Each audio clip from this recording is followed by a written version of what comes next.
evening, everyone, to the Frank's Retirement Home Walker cast of Going Ghost versus Kaldrs Good Boys. I'm Lunar B. I'm joined by Sparked Out and Deacon over on the Spectate. Hello. We're seeing a couple of bands come through here right away. We got Bologna, Thoth, Sasano, and Cuckoo. Very typical bands that we've been seeing.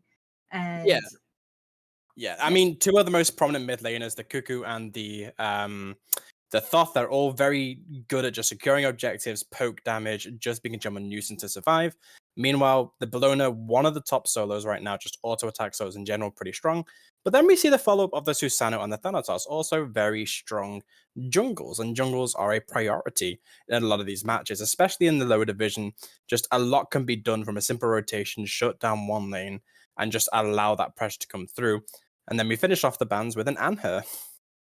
yeah, a lot of backliners being banned away by Kaldrs Good Boys here, probably being threatened by Sarcastronaut and T Pity over there on the Dave's team of Going Ghost. But we do see the Hachiman pick up along with a Mammon hover over on the Kaldrs Good Boys side. Now, Yeah. both teams are seeing some subs tonight, so there might be a little bit of a rocky start of picks and bans here, so we may end up seeing some things get through that we wouldn't normally anticipate, like this Hachi. I was going to comment on that. We do see two of the members of Going Ghost, quote unquote, is actually from one of the top teams in Ice Age, which is Jolt and T-Pity. T-Pity, a known ADC Phil, and Hachiman, one of his best guards, and he's just being given that on a silver platter. Could be a bit of an oversight from the Kaldrs Good Boys, but in return, they do get Maman Brigitte, one of the stronger mid or jungles, and also Chernobog in return, another very strong ADC that does duel pretty well into the Hachi, but Hachi is just a Swiss Army knife of utility. Got a lot of poke, got a great ultimate, got a lot of safety, just very hard to actually kill. So depending on what the KGB draft for that jungle slot later on, it could be very hard to keep Hachiman down in the dirt. Mm-hmm. Man, but then we see the true terror of the game. Bake Kujira makes it through and is picked up in that solo lane for Devo. The whale is a menace. Whoever lets the whale through is cursed, quite literally. Yes, quite literally. And Bake has just been running house whenever he does eventually get through the picks and the first set of bans. But we are also seeing an Athena pickup, which is also been very rare for coming through these first set of bans. Yeah, I mean, as supports go, it's one of the aggressive supports. If you're able to have someone to utilize that aggression with the dash taunt, you're going to get very far. And when we see the Athena, we see the Sobex, we see the Ares quite a lot. So Athena making it through, it just gives a little bit of safety, a global presence as well. Because so far, with no jungle on the side of Going Ghost, they don't have a lot of global presence. They've not seen the Rat, they've not seen the Thana, not seen the Thor. Thor is still available just in case that gets picked up. But so far, this GG draft is a little bit dominant. I don't think the KGB has what they need, but they do take a courtesy pickup in that Vimana, one of the counterpoints to a Bologna, does very well in the solo lane. And Vimana does a great job into Bake Kujira. You pop Big Baby and you get rid of that giant time dilation. Yeah, absolutely. Vimana has just been running house, been putting out some really great numbers, really, really great, solid choice here for the Kaldrs team. And the next set of bans are coming through. We're seeing Yanis and Sobek coming through. Probably doesn't want to be plucked over by the captain. And, you know, Sarcastronaut has just been a menace with Yanis and any big bursty mage in the mid lane. Yeah, Sobek and Ares, two of the captain's best gods. Just taking the Sobek away is taking one of the comforts, push him to play something a little bit different. We might see a Yemo come out shortly, or if the Ares is left open, might go for that. And then, like you say, Yanis, also a very strong mid laner, taken away from Sark, who's proven to be pretty useful on this character. Another multi-tool of characters like the Hachiman. Also taking away the Scylla. Just funny big burst, combos extremely well with the Athena. You hit I'm a monster, and that's a lot of dead people just straight on the ground. That fills out their bans. And then, as I expected, the Ares banned out against everyone's favorite, the captain. So no supports there. But we are going to see a Marticarus go for that mid lane. Yep. Double EDC comps have been very, very prevalent, especially when we see so many bans being targeted towards these bursty mages. 80, double ADC comp has just been the go-to for these mid laners and been able to honestly been able to run double crit or heavy penetration in either lane and been able to come out on top or very, very close to top damage in the lobbies.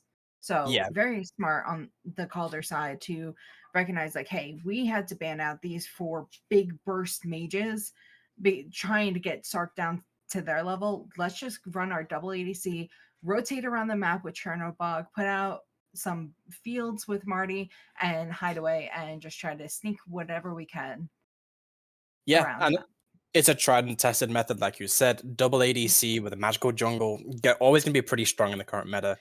Marty, I don't expect to go into crit, just, heavy penetration, like you said, a lot of ability damage, has some safety as well, away from that Athena, which is going to be a great kind of counterplay. But you Mhm. also have the Varman, and all three of these physicals so far, the Chernobog, the Varman, and the Marticarus, they can all make good use of Executioner, everyone's favorite broken item in the current meta, and Vehement Executioner. Mhm. Take away all those shields, take away just that protection, that back A. If you have enough CC to shut down that whale, that's no longer going to be an issue for this KGB team, which is going to be huge. But what we are seeing was a bit of a hover there. We did see a Yeah. Shang Kui hover, but that got changed to a Discordia and is locked in, along with Achilles, and that fills out the draft for GG. Very strong team, but is this an Achilles jungle? Huh.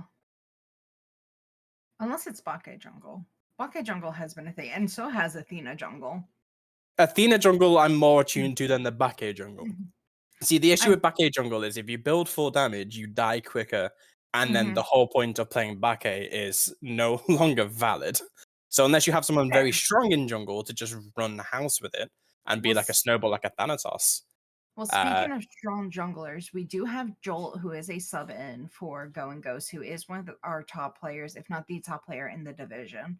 So he may be willing to run something funny like an Athena jungle or an Achilles jungle, which I think both could be end up being valid choices here. we do have to keep in mind that Jolt is known for his mid gameplay, so he is in a Mhm. different role this time around. So we could see the fall of Jolt in his stonks. And we are seeing T Pity, I think, in support, not ADC this time around. Um, I'm not sure about the roles. Never mind. Looks like T-Biddy got a Sachi Man like I originally thought. Yes. But we are seeing the Maman jungle as we expected. And I think I was going to say, Captain looked like he was posturing for solo, but never mind. He changed. A Beastie going to be in solo, and Captain going to take the Kuzumbo. Kuzumbo is an interesting pick into this team. He gets kind of countered by the Athena and the Achilles. However, it is a situation where it's like, what do I really want from the Kuzumbo? And it's the CC. We talked about Bake gets shut down by CC, but let's say Bake support and Athena Mhm. jungle, like you said. Yeah, absolutely. I have many war flashbacks from to Captain Kuzumbo, let alone just Kuzumbo in general. So The casters versus admin game. but the captain is very, very solid on Kuzumbo. I think it's a great choice for him, a very comfortable pick for him, which we all know down here in Walker, Walker players always end up going towards comfort rather than meta picks.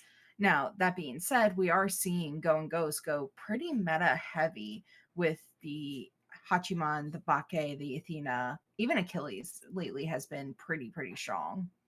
Yeah, the only one that's not meta is the Discordia, and that's because we Yeah. see the rise of a lot of these physical mid laners like AMC, Matakarus, Hmm. going against the Coco Khan, the Thoth, even Scylla, that was all banned down and taken away early doors. So the disco is going to be pretty useful for kind of either these side lanes, because you either expect your Hachi or your Achilles to be get that top damage, get that passive bonus, and just start running house in the lane.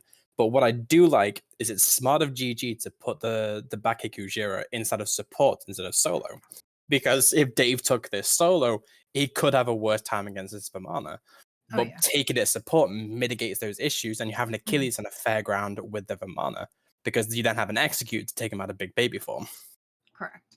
Now, correct me if I'm wrong. It would be relatively not smart to put Bake up against Vamana because once Vamana ults, you ult in response, and Vamana's just stuck there right next to you, just able to ham down the damage, right? Pretty much. You do have the little dash to escape, but the curse isn't going to help you anymore, because you don't have the inherent movement speed bonus. Yes, you have the hastened effect with your autos, the more attack speed that you have. You're still going to struggle to get away from the Vermont. So if someone else is there to help with that gank, if a jungle scrub, or not a big deal, is it around in that situation, that could just be a dead whale on cooldown, which is the last Mhm. thing you want from your very powerful god. Yeah. So great to see him over in the support lane, especially to help out with this Hachi and trying to knuckle down on this Chernobog, keep him from escaping and curse him. So it'll be really great to see this come out. But before these buffs spawn, before any damage is dealt, who do you think right now has the comp? I think Going Ghost overall just has a bit more of a stronger comp. They've got a lot more CC than the Kaldrs Good Boys. When you look at the KGB comp, they only have CC from the Kuzenbo and the Mammon. And Mm-hmm. those aren't the people you really want to be your CC bots against the Whale, because the Whale is going to beat Mammon 100% of the time. That's just unfortunate. Even a support Whale is going to really just wail on his competition, pun intended. But also just the Hachi man. While you don't have the global presence that Chernobog has, you have a lot of strength in every other aspect of the fights.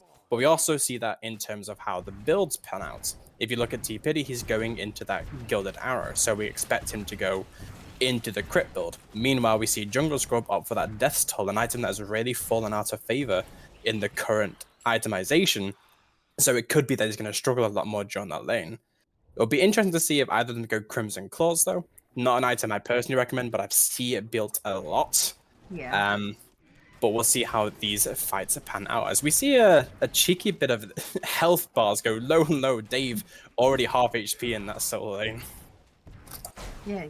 A lot of damage being already put out in the solo lane, but that's to be expected. Solo laners are going to bonk each other back and forth. And a lot of the times lately, we've been seeing First Blood happen in either solo or an ADC, especially as we see junglers rotate so early into these side lanes rather than helping out their mid laners clear out their mid waves. Speaking of Speaking early of which, ganks, yeah, we see the blink come out from Athena trying to get some damage onto Chernobog, but doesn't find much with the follow-up. Looks like yeah. Shrimp and T-Pity weren't on the same wavelength as Jolt there, so Jolt gonna have to disengage, go back, but gives up the neutral farm for Maman in the mid lane. Yep, we do see Maman rotating over with the Marty as we see health bars getting low in multiple sections. We see the Achilles low and we see the Maman low fighting up against these camps. So we might see an early First Blood over from the Vamana, especially with this Maman looking and posturing for a gank over onto this Achilles, wanting to shut him Combat down dodge early. used. The blink comes through and Vamana is Connects. going to connect it and get that First Blood for Kaldrs Good Boys. Great move from Vamana and great support from the Maman there. It was a lot of good patience from Marchi there as well, to just hide around the corner and tell BT to back up, try and get him in. And the second Dave uses that combat dodge, puts himself in an open position, the floodgates open and just takes it out. And that's an early good shout for the Kaldrs Good Boys as they maintain pressure in other aspects. We see here the Whale just trying to take some damage out on the Kuzenbo, but could fall to himself as he get grabbed into the wall. Chernobog turns half HP, but looks like Hachi's going to provide enough support fire to get the Whale out. Yeah, and I think that was great for that team there, just to keep the attention off of the Hachi. Let Hachi farm up, get his items online, get his crit online, and get everything rolling that he needs to get rolling without taking the damage and forcing him to back early. So I think right there, Bake being up in their face, Shrimp Warrior was doing a great job of zoning out that Kuzenbo just to make sure that Hachi was able to farm up there. So good calls there, as we do see teams beginning to disperse, go back to farming, get in those neutral camps. Athena did have an additional failed gank over onto the duo side, just trying to push them back, but looks like their second waves of buffs are coming out now. Yeah, I mean, something I was gonna talk about is Jolt has already proven to have kind of a bias towards this duo lane. Obviously, T-Pity, his teammate, he's gonna try and have good communication with them and try and put pressure onto this duo as much as possible. Meanwhile, we see Margie try and take more of this right side towards solo and help out Beastie as much as possible. No correlation in terms of how that works, but Maman is gonna get some farm, as is the Athena, but Maman is gonna scale a lot better than the Athena. Maman has proven to be such a high damage glass cannon in that late game. It's just getting to that late game. So Mhm. getting that early farm is going to allow her to really stack up what she needs. Athena doesn't really have that because she needs other people around to help. You know, you're not going to be able to use Defender of Olympus to engage if you don't have someone else with you. Right. And I think it may end up posturing towards these junglers looking at Vamana and looking at Hachi and seeing these gods that can scale fairly well in the late game and put out tons of damage and put out that security for their teams, and may just be posturing towards those types of advances and wanting to make sure that those players specifically get ahead. Yeah, exactly. I think from both teams, neither of these teams are like an early to mid game comp, so we may not be seeing any like 20-minute games come out from either of these teams with these comps, but it could come down to the situation of a one team fight ends the game.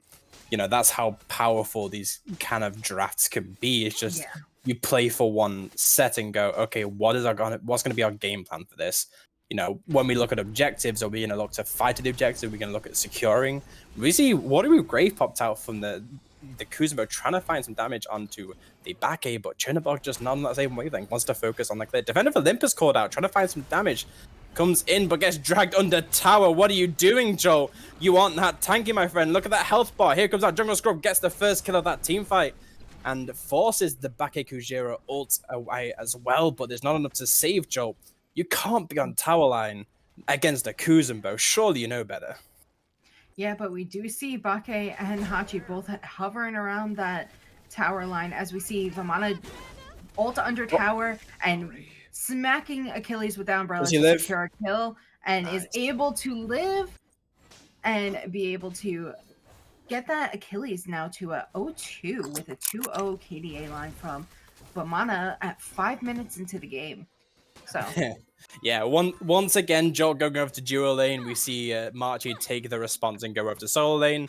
One results in a kill, one results in a sacrifice. And getting Dave behind, especially with this Blackthorn build, just very, very uncommon. You don't see him being built at all. He's putting himself in a risky position on this Achilles. Yes, you have the axe, but when you don't have any like real protections against Varmin, this Varmin's just going to run you down. You know, yes, you have cooldown for combat dodge, but your stun's going to do nothing when he's in Colossal Fury. So Dave is playing with fire, trying to play for that late game as well, just like the Varmin, but giving Varmin a lead means that he can start rotating and start beating on Discordia whenever he sees a chance to. Yeah, absolutely. And I think I kind of am happy to see that these mid laners are left alone to farm, let them get their levels that they need. But we are seeing huge level spikes in this mid lane. A level 8 Discordia and a level 9 Marty, while the rest of the teams are You were saying low. Oh, level 9. But we can see this level lead happening over in the mid lane, and it's going to become very prevalent as we approach the mid to late game, and having these players be able to put out this huge damage here.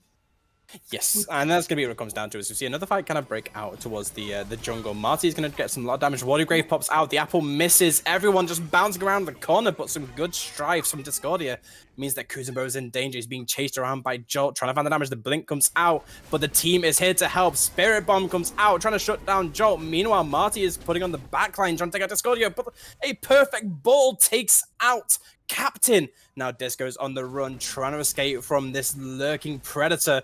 The one misses over the wall, some good jukes. The ping comes out. I think you have to give that up. And here comes Achilles. Dave is around just in case, but Dave has no mana to really help out, but just the presence alone saves Sarkastronaut. Was some dodging and weaving going in that fight, trying to take out the kill into Captain while also staying alive. Well played, Sarkastronauts.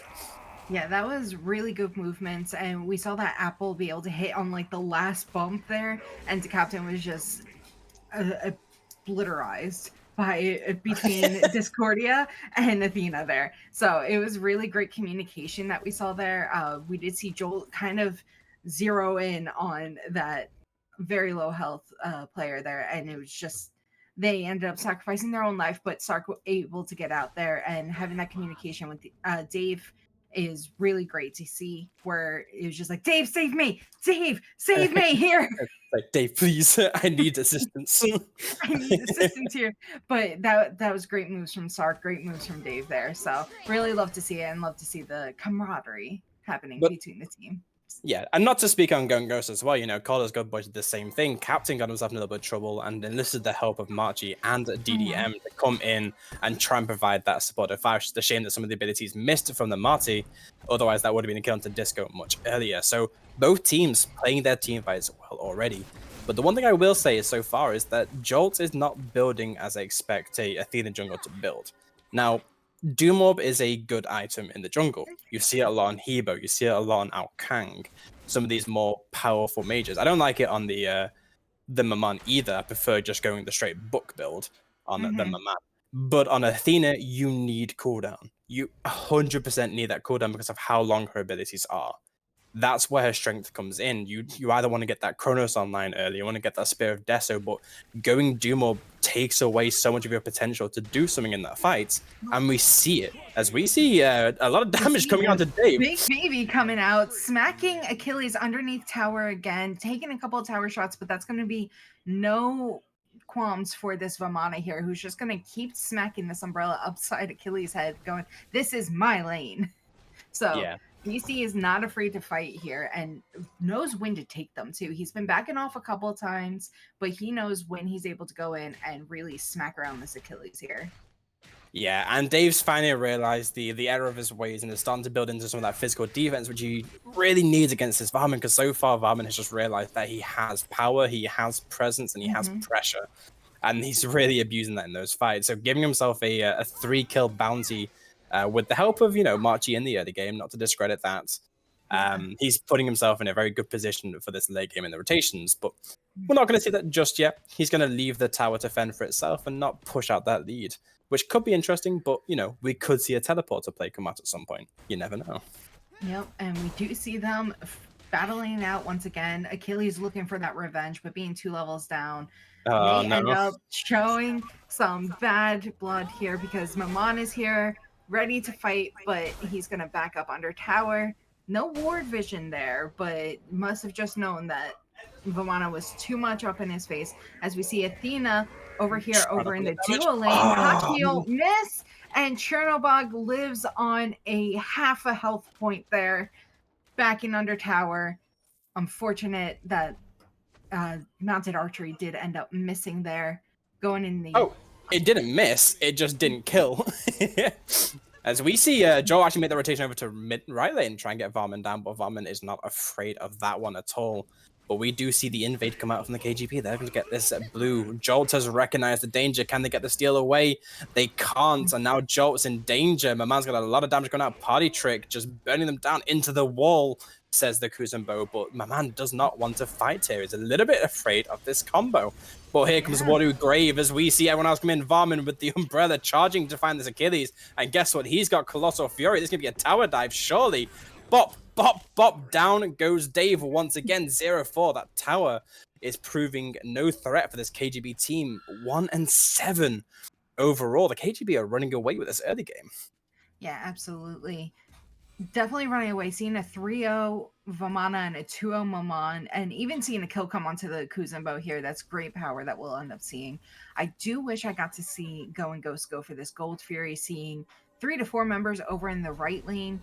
It would have been great to see that, but they are going to settle for this beacon instead to put some damage onto those towers and hopefully get some leeway and leverage for them in their favor.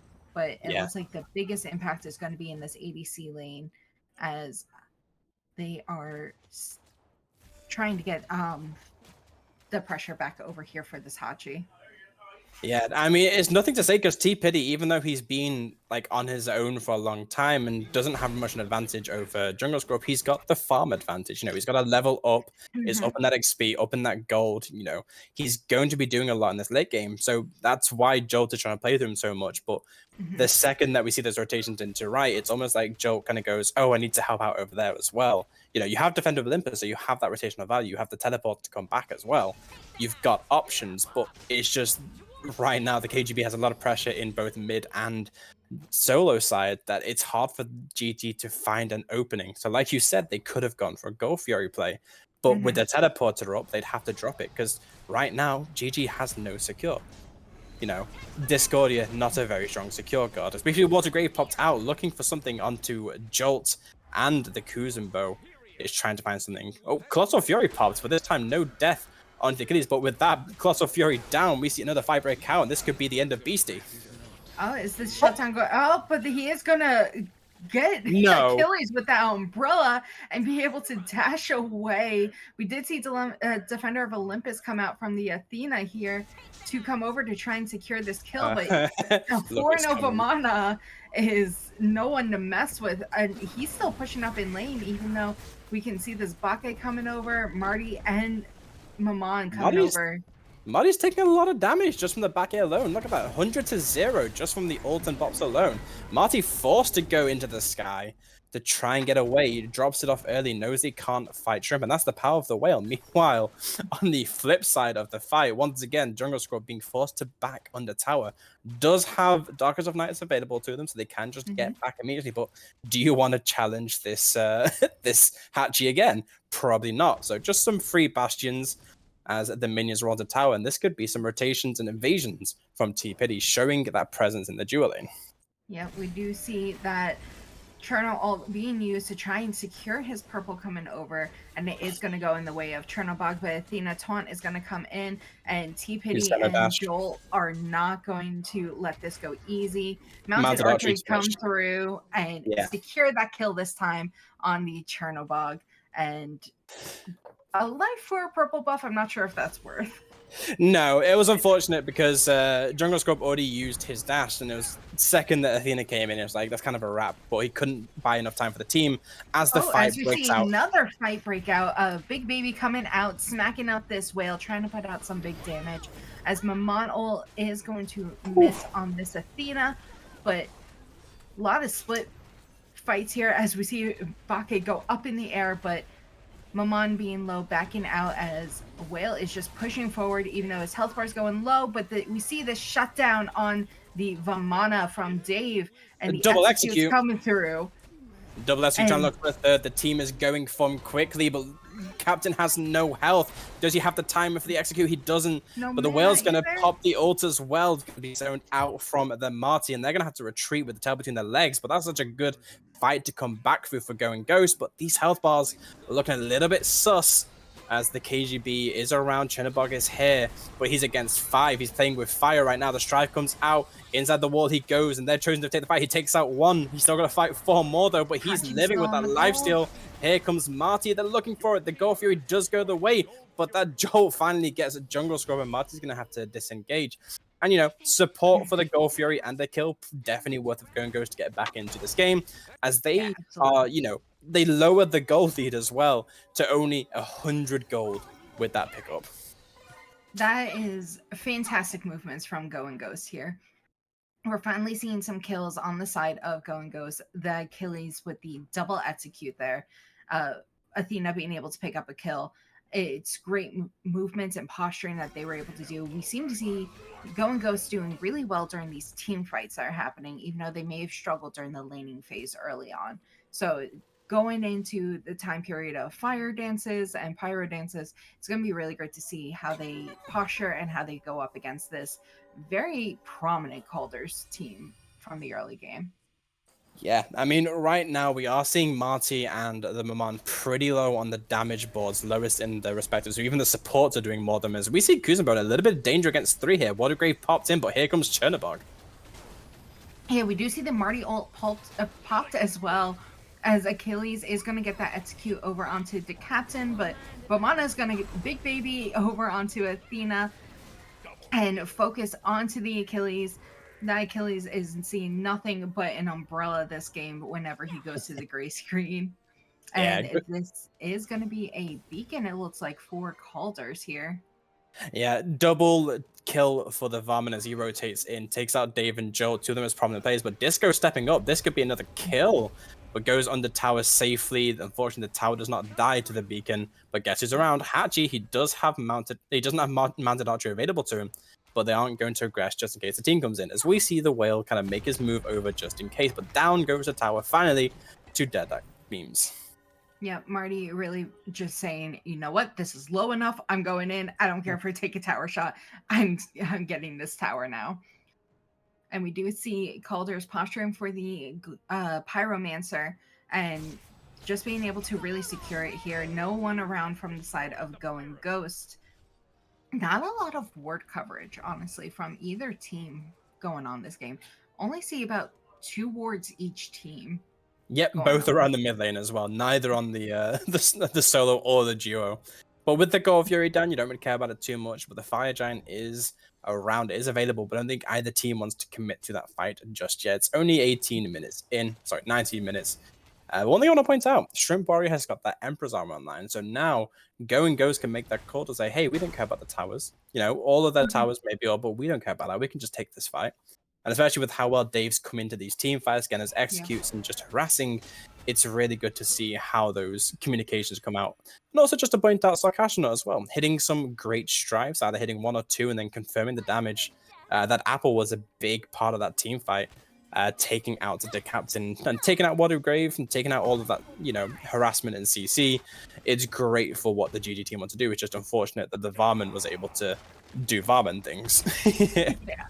And we are seeing Cherno do Cherno things of pushing up when no one else is in lane, taking towers, and then just running away, zooming down the lane. But we do see Athena coming in, blink and taunt, but that dash is going to come through. That's the taunt. And we are seeing that Cherno ult come up, but where is he going to go? Is he just going to up down? He's biding his time for the rest of the team to come in. Tries to go inside the wall, but the taunt catches him as the team comes in. Marmon is looking for damage, gets Defender of Olympus out towards the teammate, gets some mitigations, but here comes back Ekojira using that giant Tandalation to try and stop the flow of time. And he's going to take out the kill, and it's another big deal with that Thorns buff, as he's going to try and put some pressure onto DDM, forces Jolt to run away as well. All of Ice Age still alive, but 2 very low HPs. Bake is body blocking like an absolute Chad right now. DDM cannot make the rest of this fight, but he doesn't want to take the fight instead, and is forced to try and back away. The whale is unfazed, and it's why you don't leave that god available. Hachi? Okay, they are going to disengage from that one, but Kuzenbo now cut out by the team. Vamana's coming in right into mid lane as well. He doesn't catch get that Hachi. Yeah, doesn't find it, but he's got some more team members to come up on, but he's still a little bit low himself, but we could see Colossal Fury come out, and here we go. There it is. Smacking around with the umbrella, seeing some majorly low health bars on this Achilles. So hopefully some damage would be put out, but not much. It looks like a wasted Colossal with an apple coming through. Gonna shut him down with a execute from Achilles. A very long drawn out team fight here with Marty ult coming out as well, securing that kill onto the Athena. Jolt getting sent to the gray screen.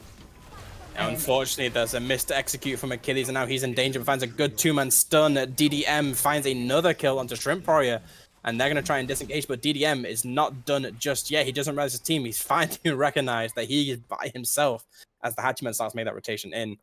And overall, it was just a bit of an arena game during that middle fight. But it was all for that Oni Fury. That is still on the board. Neither team had the health bar to already push for it. So Maman going to step up, try and get some wards around, but puts a ward on an already put down vision. So it's going to be a bit of a moot point there. But KGB has the slight advantage going to this. You know, they've put up their goal lead once again. They've now got a 1.2k, 1.4k. I can count, I swear. I don't think you can, because now it's almost at 2. So. Well, that's because camps went down. But I want to point out something. We see a lot of level disparities like not happen in the game. We see Hachiman has a 2-level lead on Jungle Scroll, but we then see Marchi has a 2 to 3 level lead on the Athena, but they're going to look towards this Gold Fury, and Hachi has just about heard it, but can he get there in time? I don't think he can. Mounted archery can't hit inanimate objects, so KGB get a free Gold Fury, a free Oni Fury nonetheless, and Golden Ghost did not even know. Yeah, that's going to be great for them. We did see the very late Raven Ward come out to be like, huh, are they on gold? I can hear them now. As we see another fight for the beacon break out, the Achilles coming in from behind could find something, but the KGB, they're posturing together, so they aren't split up by the fights. They're learning and adapting from each of these team fights, which is great to see, especially for this mid to late game, as they're going to look towards this Pyromancer. And once again, no one is stepping up to really stop it. But Party Trick, Marty damage is just going to burn this down very, very quickly. the whale getting stopped by one Kappa.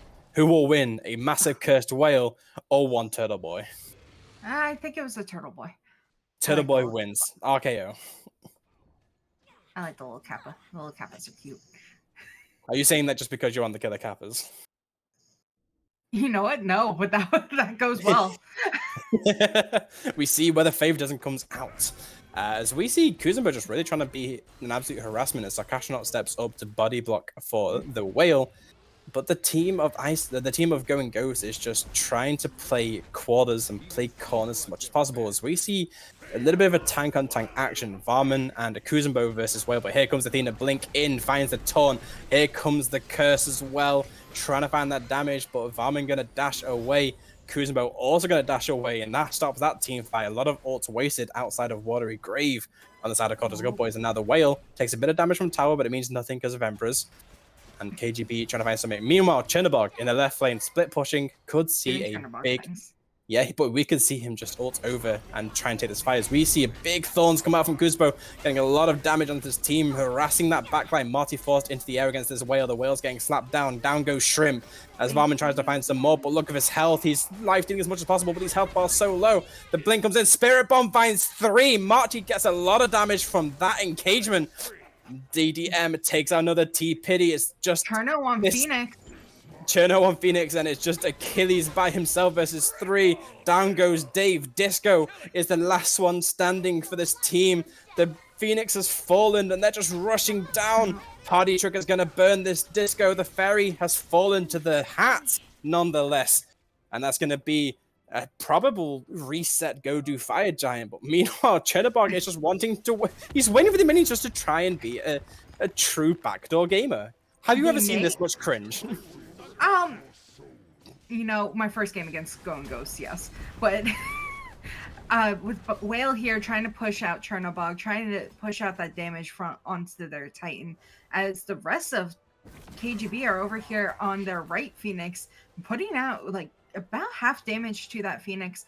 Chernobog is just going to go back, get those minions, and then probably redo what he was just doing going into that Titan room. But that was huge plays from that Chernobog. Just keep going was basically what was being said. Yeah, I mean, like, Energizer Bunny over there. If he ever was needed, he could just push one button and make his way over, but he trusted the rest of his team to carry on that fight. KGB wins that fight by a landslide with the help of one Beast and McGrizzle on this mana, and they just run it down the right lane. So they do a lot of damage to the right Phoenix, take out the tier 2 tower, but they also take out the Phoenix on the left lane and set themselves up for this Fire Giant. But before they started pushing for that solo side Phoenix, they saw that Jolt's timer was coming up and they didn't want to put themselves in a bad position because, yes, this is an Athena jungle, does a lot of damage. Blink Taunt could insta-kill one of those squishies at low HP. As we see the Fire Giant being postured for a little bit of a corner play. They're waiting to try and bait this back in, but he's not alone. No, he's not alone. We see the Athena looping around the back, possibly, as we see very aggressive positions from Kuzumbo, Vamana. Chernobog hanging out in the back, probably farming up for some items. Alyssa trying to finish out that last item. I hope it's a kin size, looking at the rest of his build. But we do see fire minions coming into haunting the Titan room. Yeah, no one's backing for it. Everyone wants to stop this fire jam coming in. It's not enhanced, so it's not even that worth it. The Titan is taking the damage. Someone is finally backing. It looks like the Achilles, 2 people down, the Athena as well. But Athena can make that rotation back in with Defender of Olympus. As the Kaldrs Good Boys, they still want to take this fight, but no one wants to start the objective. Maybe they'd look for they could look towards a Pyro, try and get that one down, get the Runic Bomb, and force them to step up. Disco is about 75% HP. As we see the Fire Giant actually finally being pulled, Mammon and Varman trying to find this zone. Snake comes out, some good divine. Achilles going to try and make his way in. They're coming in. Defender of Olympus trying to find their way in. Is looking at the damage. KGB does secure the Fire Giant, but that fight is still not over just yet. 5 members of Going Ghost are trying to take this fight. Achilles is forced to ult away against Colossal Fury, but I don't think BC's done just yet. But he's being rotated on. He's trying to find his way out. He does die to T-Pity, but Jungle Scrub takes out the Flak and takes out the other soul laner. Davo comes, is dead on the table again, but look at these health bars. Are Cash not 1 HP. They're cutting them off. Maman Hachi and chasing Bake Athena. need to do something right now, trying to get this damage, but that curse applies a lot of damage. Kuzenbo going to push Bake into the wall, pushes his own teammate into the wall. By the looks of it, Bake staying alive a little bit Down the longer. dark tree. Chedibok takes out one, T-Petty down, Takes turns out with a two. flick of the wrist, takes out two. That's a triple kill for Jungle Scrub as the Marty makes his way over. Achilles is behind on the map somehow. I'm not sure he's meant to be there because he's dead. So that's a nice little spectator glitch for you, but it's just Jolt alive versus 4. And I don't think this Athena jungle is going to really pose much of a threat to this team. Jungle Scrub are going to do a lot of damage. They're going to try and play the safer, maybe, trying to go for that Phoenix, but they're not going to because that tower's still available. Just go for that end. Shut down this game. Joel is trying to get some damage onto the Maman, but chose the wrong target. Watergrave to do a little bit of peel, but this health bar goes lower, low, and there he goes. Game 1 going to KGB as Davo DC's last second. Oh no. Now, I'm not sure if you noticed, Maman and I believe, who was it? I think it was Vamana, were chasing Athena down through mid lane all the way through left jungle, and was just chasing Athena down at one hit during that whole entire fight in right lane. So Joel got out by the skin of his teeth to try and defend that Titan and was running like his life depended on it. And he was able to get out alive, but then was just barely able to try and help defend Titan. But unfortunately, it was for naught. And we do see this game go over to Kaldrs Good Boys here. Yeah, I mean, completely against our predictions as well. We thought GG had this one in the bag with the comp they had, but the whale was just not enough. Putting Dave behind that early really allowed Varman and Maman to really get a hold on the rest of the map. And even T-Pity on this Hachi could not weather the storm. You know, almost top damage in the lobby outside of the Beastie McGrizzle. Couldn't stop that slaughter. So good plays to KGB, really plays a team fight, but going Ghost, they could still take game 2 depending on what they draft. Maybe if we see a more traditional jungle from Jolt, things could be a lot more different. You know, you could see a Thor kind of play out. But we'll take a short break as we get into game 2 and the teams get situated. Yep. See you soon.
Hello, everyone. Welcome back to game two of Going Ghost versus Kaldrs Good Boys. We saw a commanding lead from Kaldrs in the early and late game, with a little bit of struggles in the mid game. But once again, I am joined with Sparked Out as my secondary chair and Deacon as my spectate. So, Hello again. any thoughts from game one that you want to voice, Spark? First off, I hope they fix the lobbies because I swear to God, if we have more technical issues between these two teams not being able to set up a lobby, I'm going to lose it. But in all seriousness, I do think they need to kind of revisit how their roster worked. They seem to have a very meta composition with that, the Bake Gujira, the Achilles, but the Athena jungle wasn't able to hold it together as much as what the Maman was doing. And changing how that kind of works and what you want your draft to be is going to really allow to run more against a comfort team, which is what KGB kind of went for. With a commanding lead from the Varman, you kind of want to take that one away as well. You banned the below in the first time around, but got slapped by the other one. And don't forget, there's a third in Osiris just in case, if you like Yeah. those auto attack solos. But we could see a big change in how both these drafts play out. We might see a different tactic as Going Ghost may realize that they need to stop the double ADC meta and go for something else. Yeah, double ADC has been a very prevalent way to fight up against these bursty mages and such. But when you're not up against a bursty mage, that it kind of just steamrolls a little bit. So that having that mid laner and that ADC who can really pop off and do that damage is really needed on the opposite end of a double ADC comp. So hopefully we're able to see Go and Ghost be able to go through and really try to put together a team that can fight up against a double ADC comp if we do end up seeing it again. Yeah, and I mean, Sarkashanot and Deadang memes were both just kind of vibing that early to mid game. They really weren't doing much. They weren't rotating over to any of the fights outside of like the pure objective calls. They were just saying, "Hey, we're just gonna farm. We don't care about this." And then we saw them both step up during those late game team fights. And the DDM ended up going up deathless during the match. I think it was 2-0 on that Marticarus and applying a metric ton of damage towards those team fights in CC and just providing that bit of nuisance. And Disco doing the exact same thing, throwing out Strifes, throwing out the apple, and just causing distress on the Kuzumbo and trying to shut him down from doing what he needs to do all the time. We could see Sakash not try and run back the Disco. I think it was a very good pick. Yeah. But there are other options available to you in mid. Mm, If Thoth and Kuka can get through, those are pretty good options. Um, absolutely. or we might see Going Ghost opt for the double ADC themselves. That is Mm, also an option. I would love to see that, honestly. I'm a huge double ADC comp fan. I think it ends up shredding objectives more. You have a lot more presence on the map, and rotations seem to be easier coming from a mid laner myself. I think it's a lot more fun looking at your enemy mid laner and they're a mage who has to fight from afar and you're just smacking them with autos and you see their health bar go down. It is just so much fun. It Not that is I also, fight in the mid lane or anything, but I was gonna say, at the most I've seen you is out of tower or on the grey screen. I'm gonna be honest with you, Chief. it's fun. But It's in casuals.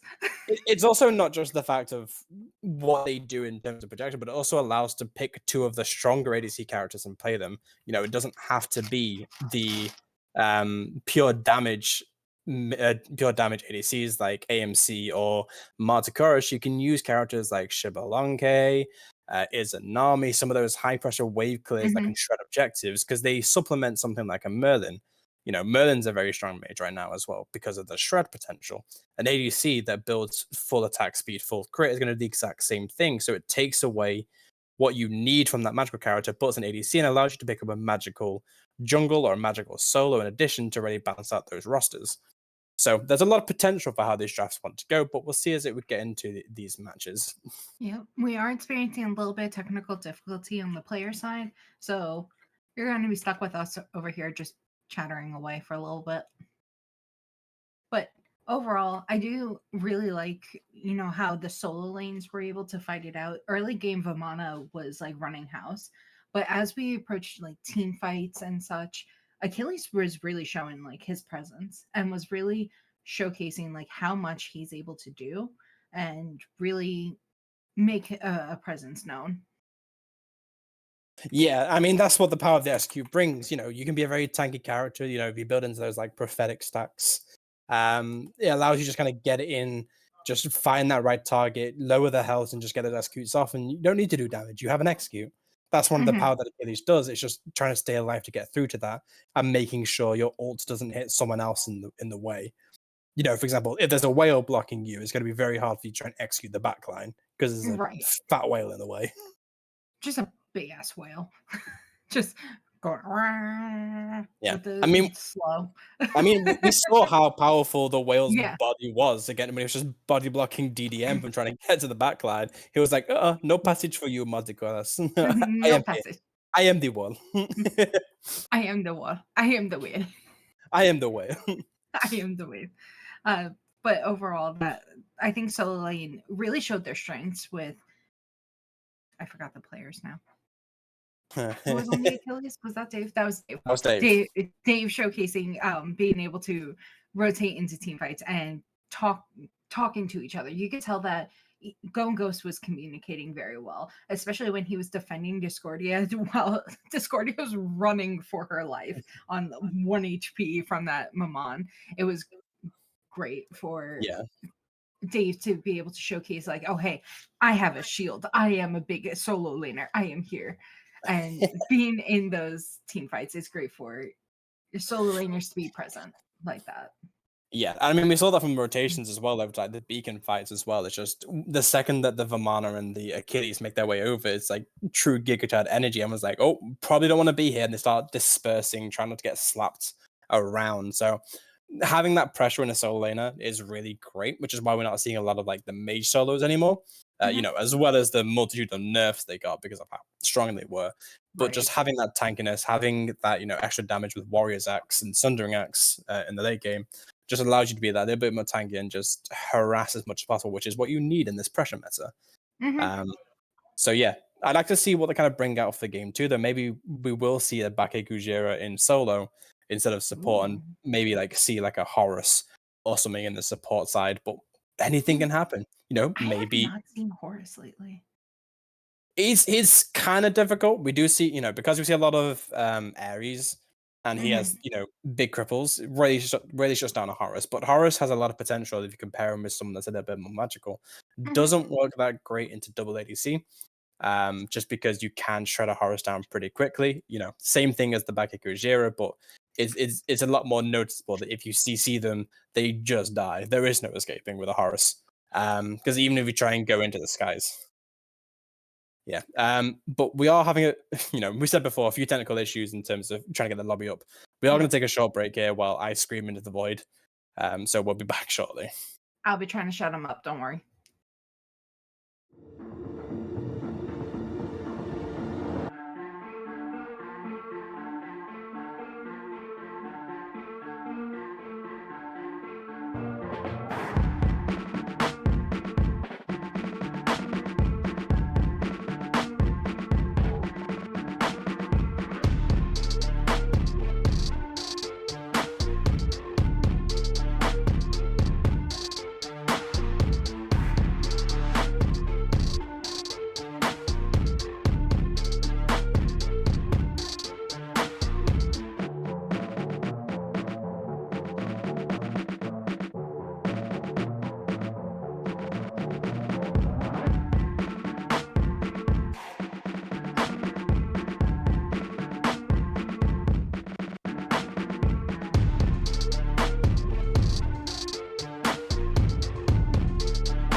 all technical difficulties aside, we have returned for game 2 of Kaldrs Good Boys versus Going Ghost. We are seeing a couple of bans come through early. A lot of time was given to these teams to think about what they want to ban.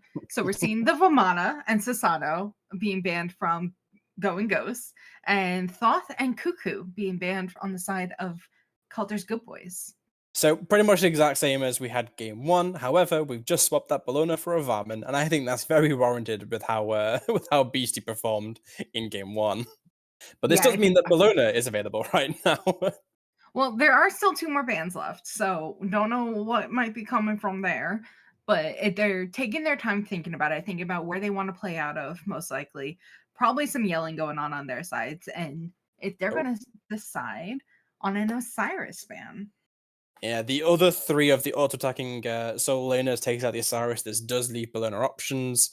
Thanatos taken away by the other side to No take out that, execute but for we you. are going to see Bologna locked in first pick for Dave. Maybe he has a better time on this than the Achilles. We shall find out. But do we see Beastie pilot the Achilles instead? Oh, we're seeing Athena hover. That's an Athena lock-in. That's not Athena hover.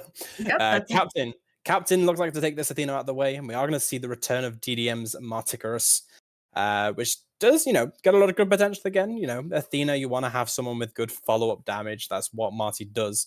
And with how safe DDM played during that mid-game, especially against Sarkashanot, provides a lot of utility for the rest of the team. But this does leave a few other things open. On her. Yep, Yeah. that's T-Pitties on her right there. Definitely going to be a menace to deal with in the duo lane. So one of T-Pitties' best gods, arguably. So it's going to be great to see them be on a comfortable position and being able to roll and put out some big impales over there, especially with an Ares. Yeah, that's a lot of pressure on that Jiro side. That's why they wanted to play through the previous game with how well the Hachi was doing.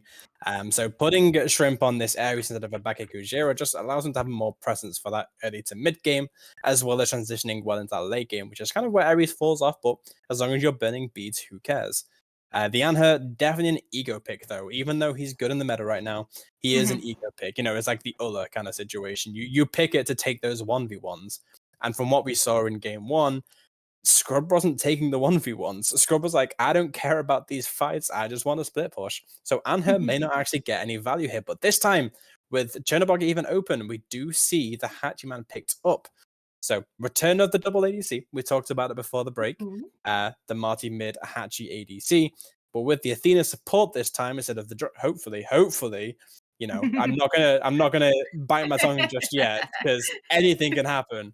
But if this is an Athena support, Athena in Zeri is actually pretty good as well. Yes, you get cancelled out of your dash, but the taunt takes you out of the burn, which removes that wave clear from Ares.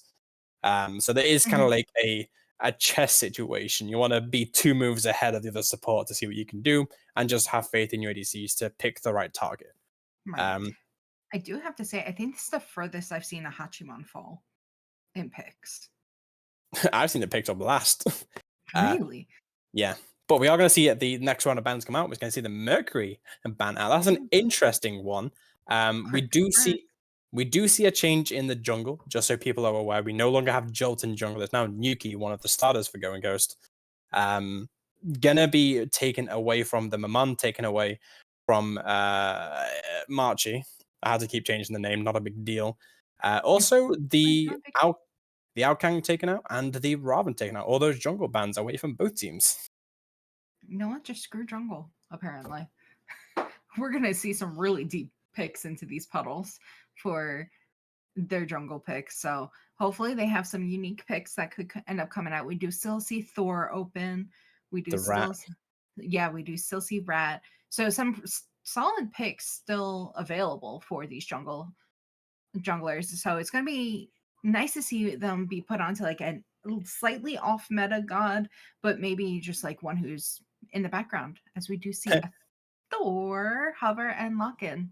Yeah, I mean, that's kind of what you expected, is having that global presence is the one thing that gave him a lot of useful in game 1. They're going to run it back by this time in the jungle area for Marchi. you can build Mhm, him full damage and just dunk on this Anhur, dunk on whoever this mid lane is going to be, and shut them down. And unfortunately, a tower's not going to save a Discordia or whoever is the mid lane against a Thor dunk, especially if someone like Athena's tanking that tower. A lot less safety for this Going Ghost backline already, just from this comp. But that is 3 physicals off the board already. They still have one more slot available for this the solo side. Unless this is mhm. Thor solo, this could be a Thor solo. But here's something Oh, that I've been looking at for a while: is the Karen. Karen has been one of Karen. the top picks across multiple different roles. We've seen Mhm. him mid, we've seen him solo, we've seen him support. And this looks like a classic Karen mid. Oh, this is gonna be fun. I know Sark The- is definitely someone to try and, like, dabble in those types of builds and those types of gods and everything, so Sark, I 100% believe could pull this off and yeah, really end up holding their own as a Charon in mid. yeah. So I'm excited to see this. The only downside to a Karen mid is just like the Athena jungle from the previous game is you need that cooldown online because Mhm, once again Guardians have long cooldown timers. So if you can get that cooldown online early, Spear of Deso once again, you're just going to be able to kind of run at this mid because Karen is going to beat Marty for the most part. Force out ult as much as possible. You've got safety in the root. You've got the self peel ultimate to force out the disengage. There's a lot of presence, and this is combined with an Ares support and a Bastet jungle. You have so much presence in this draft, which this is much better from game one. But that's not to discount the draft from KGB. The Hercules, however, is a little bit of a question mark going into that team because again, Karen Ares is going to really put down this Hercules as much as mhm, possible, and Bastet's also going to cause a bit of a nuisance. So this could be interesting to see how KGB plays this out, whether they take game 2 or whether Going Goes actually pull it back with the returning player Nuki. mhm. I do know Hercules, if I remember correctly from last season, is a pretty comfortable pick for BC. Just to hold it right there, they're going to have to restart the lobby Oh, once really? again. Apparently, the last trade didn't go through. Alright, so I think if we're keeping tally, I think this is lobby number 11 for this set. Um, so looking at I'm trying to see it Yeah, DDM right now stuck it's on Thor. yeah, Yeah. Thorn mid. You love to see it. But we will Uh, take a short break as we restart and everything as the teams get back into the lobby. So we'll be back with you shortly.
and we're live and we have a game going. So we are back with game 2 of Going Ghost versus Kaldrs Good Boys. So thankfully, all of the members were able to load in and be able to go through and get into this game.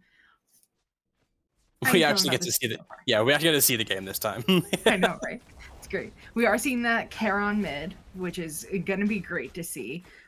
Very aggressive Athena support over here in the duo lane. Lots of damage coming out onto that Ares, but returning damage onto that Athena being very brutal. It being wave 1 and level 2. Lots of poke damage going onto that Athena, as well as this Hercules getting low down to a quarter HP from this Bellona, who is here ready to fight.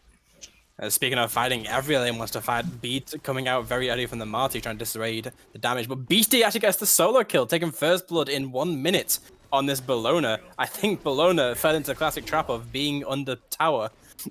Especially because of Hercules, who only has his push and pull combo in that level 2 stand. So he just did that funny pluck combo, and there goes that Bellona. So Davo already taking a big loss early on, but luckily with how quick these death timers are, get back to lane pretty quickly, and we see him already going back to boxing Beastie. But Beastie now actually half HP.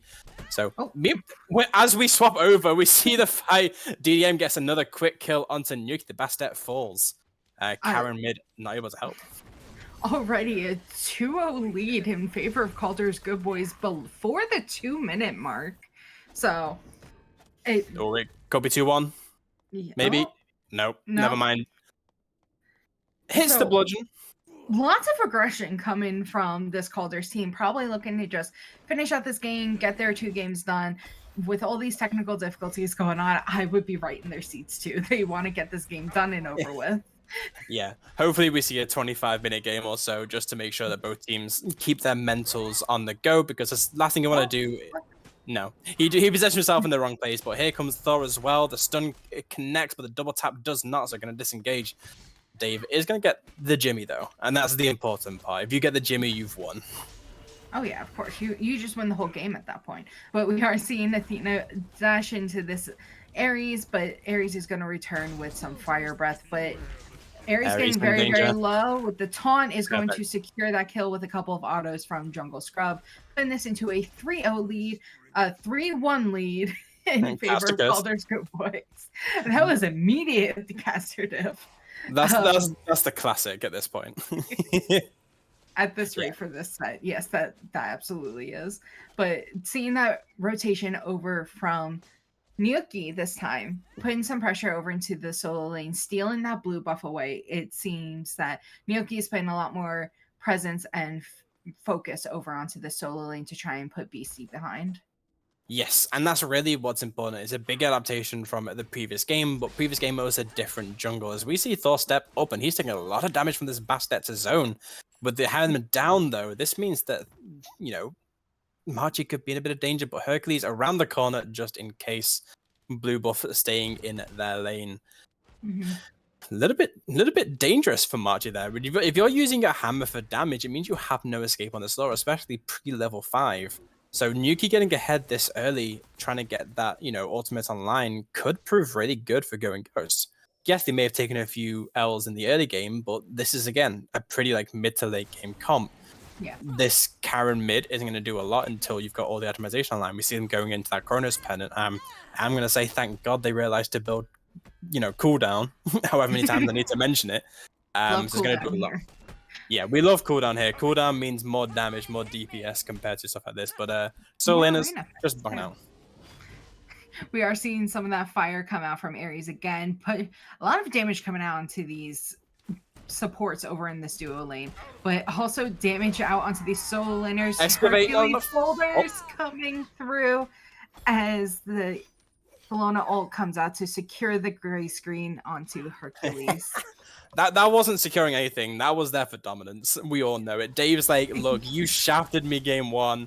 I have to win this. But Nuki in danger takes a lot of damage from this Amadi combo as here comes up above trying to find some damage, but doesn't get close enough on the tower. A little bit afraid of Sarkashino as Athena made that rotation in, takes a lot of damage, but rows the boat away. Yeah, very early rotation from Athena here. Coming over, seeing that fight happen, and really putting out some big presence here for very low Charon and Bastet.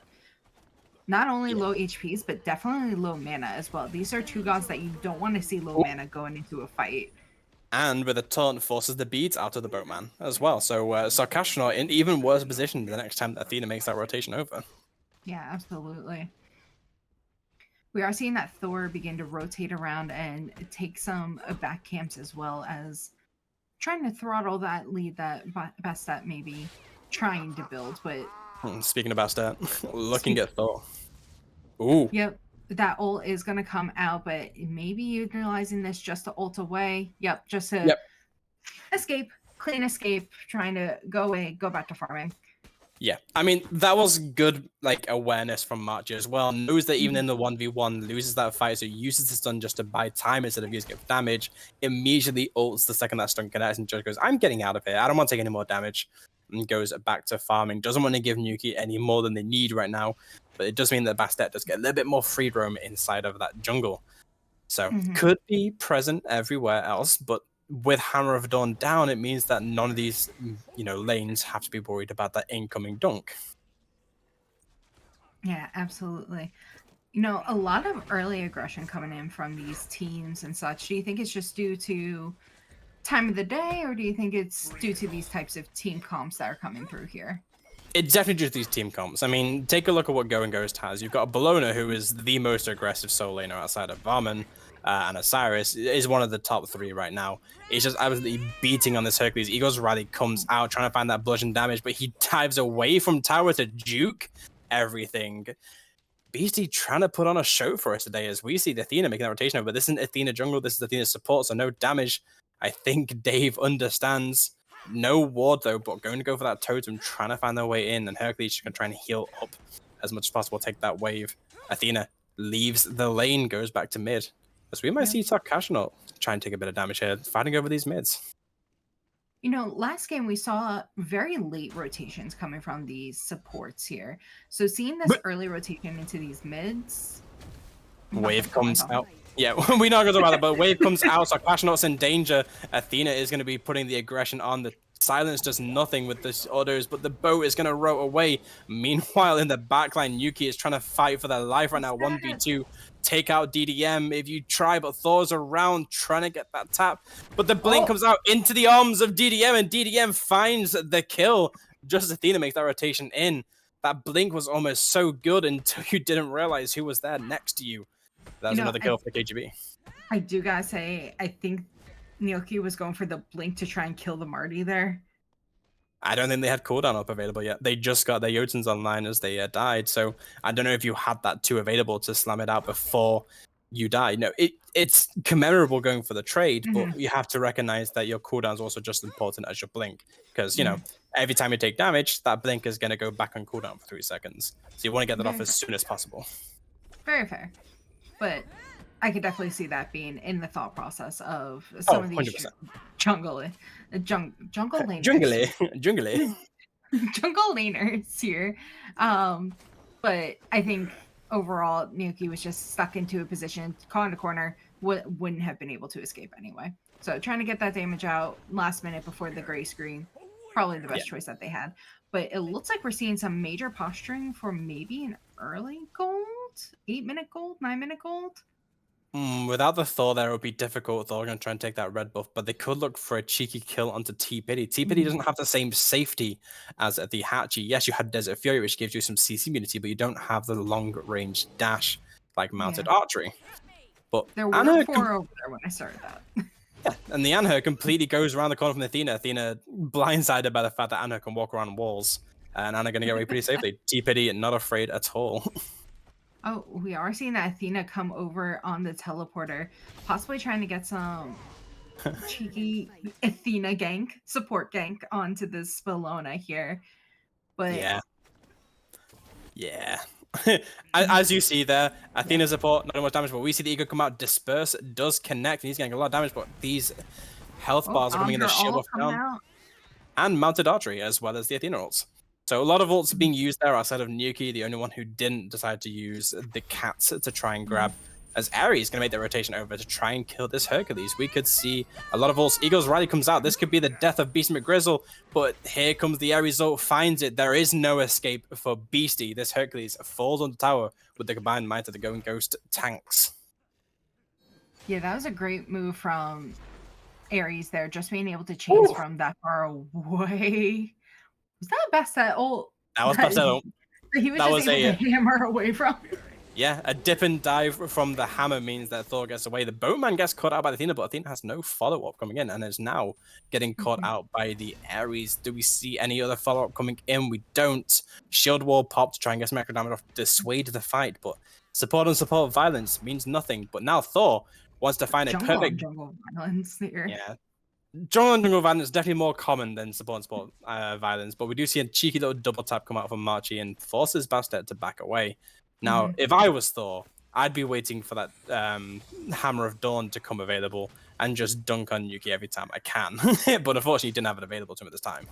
Yeah, that would have been like massively important for Thor to go in there and be able to secure that kill. But we do see Ares putting out quite a bit of damage. You know, for support there, that damage going out along with the wave coming out. Guardians aren't there to mess with, as you can see. I want to point out Captain just faced his death. He was like, I don't care. DDM gets a nice little fadeaway with the one to take out the shrimp. And here comes Hammer of Dawn straight into mid lane trying to find Karen, but the perfect wall means that Karen's going to have to try and disengage. But we see Bastet come in to save the day once again. Is going to throw hands with his Thor. Spin to win, but look at the pop from the Marty. Perfect CC chain from these two and the Kaldrs good boys as they shut down the aggression from this Bastet. Bastet 0-3. Struggling against the CC comp. Marty doing much better than game one. Early presence, early damage, 4-0 right now. Yeah, absolutely. We are seeing Bellona come in, steal that blue buff away as we see Guardians of Olympus come in and Athena ulting over to try and punish this Bellona, but no damage really coming out over here. Just a lot of damage being made in return to Hercules, who's now one tap away, one auto away, half a health bar, but Eagle Rally is going to go and secure that gray screen for Hercules there. But Athena is coming in with many forms of wanting to get revenge for Hercules there, but Balloon's just going to back up, hang out. Ares is there to help out, but Thor is going to go over to that mid lane trying to put some pressure over onto this Charon here. Yeah, I mean, that's about what you expect from Bellona. This is the reason why Bellona, Osiris, and Vamana are just such top picks in solo right now. It's just the itemization that Feidang's giving you so much protection. It just allows Bellona to take like 0 damage against the 2 tanks of KGB, weathers all the storm, pops the Thorn, and just nukes Beast McGrizzle from this earth. And the Mail of Renewal does not help Beast. He doesn't have any form of clearing. We do see the push-pull combo, but once again, it's just not doing enough with these two players. So Dave, now on the actual front line for the solo compared to a game 1, is not afraid to box at all and is going to take those fights and try and win, as we see them try and get in even further on that fight. Yeah, and over here in the duo lane, we're seeing on her really out pressure this Hachi. A lot of push and pull happening over here in the duo lane, but on her just seems to repeatedly come out on top, which really shows as to why it was banned early game. But we are seeing the beats come out on the Marty, the wave come out, but that Charon is going to shut down that Thor and get him over onto the gray screen. Chains coming out onto that Hachi, but not much else is going to happen here. But did see those beads expended on Marty there. Yeah, I mean, that was a really good team fight for Going Ghost to really target prioritize the right people. They realized that the Marty was going to escape, couldn't get that shutdown bonus, so turned targets on the Thor. Thor could not get into Dawn quickly enough, so decided to get away.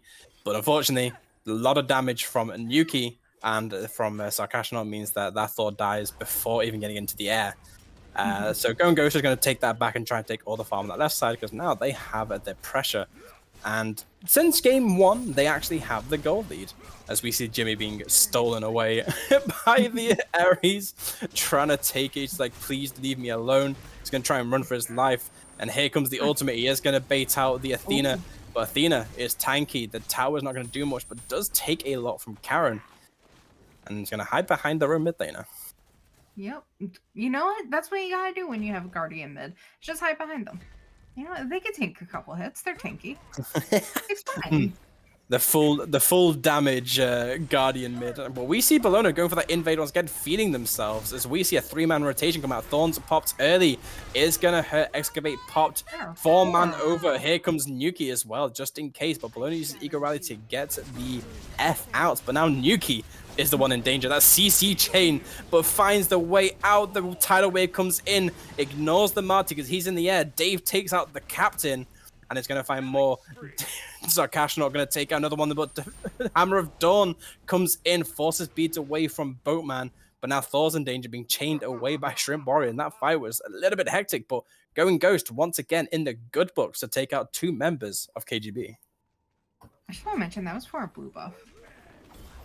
It was to save Davo's bum, if anything. Dave is feeling himself, trying to invade everything, and the team's just like, we're going to back you up here. Well, we're to be fair, Bologna got out A-okay. Bologna took like a quarter health of damage and then ulted out and was free and was ready to roll. But yeah, against 4 people.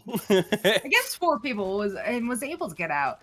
But again, that was for a blue buff too. But we are seeing Hachi feeling himself as well over here, taking that T1 and really dominating himself over here and showing that he is here to fight, but maybe not fight 1v1. Yeah, this is Scrub.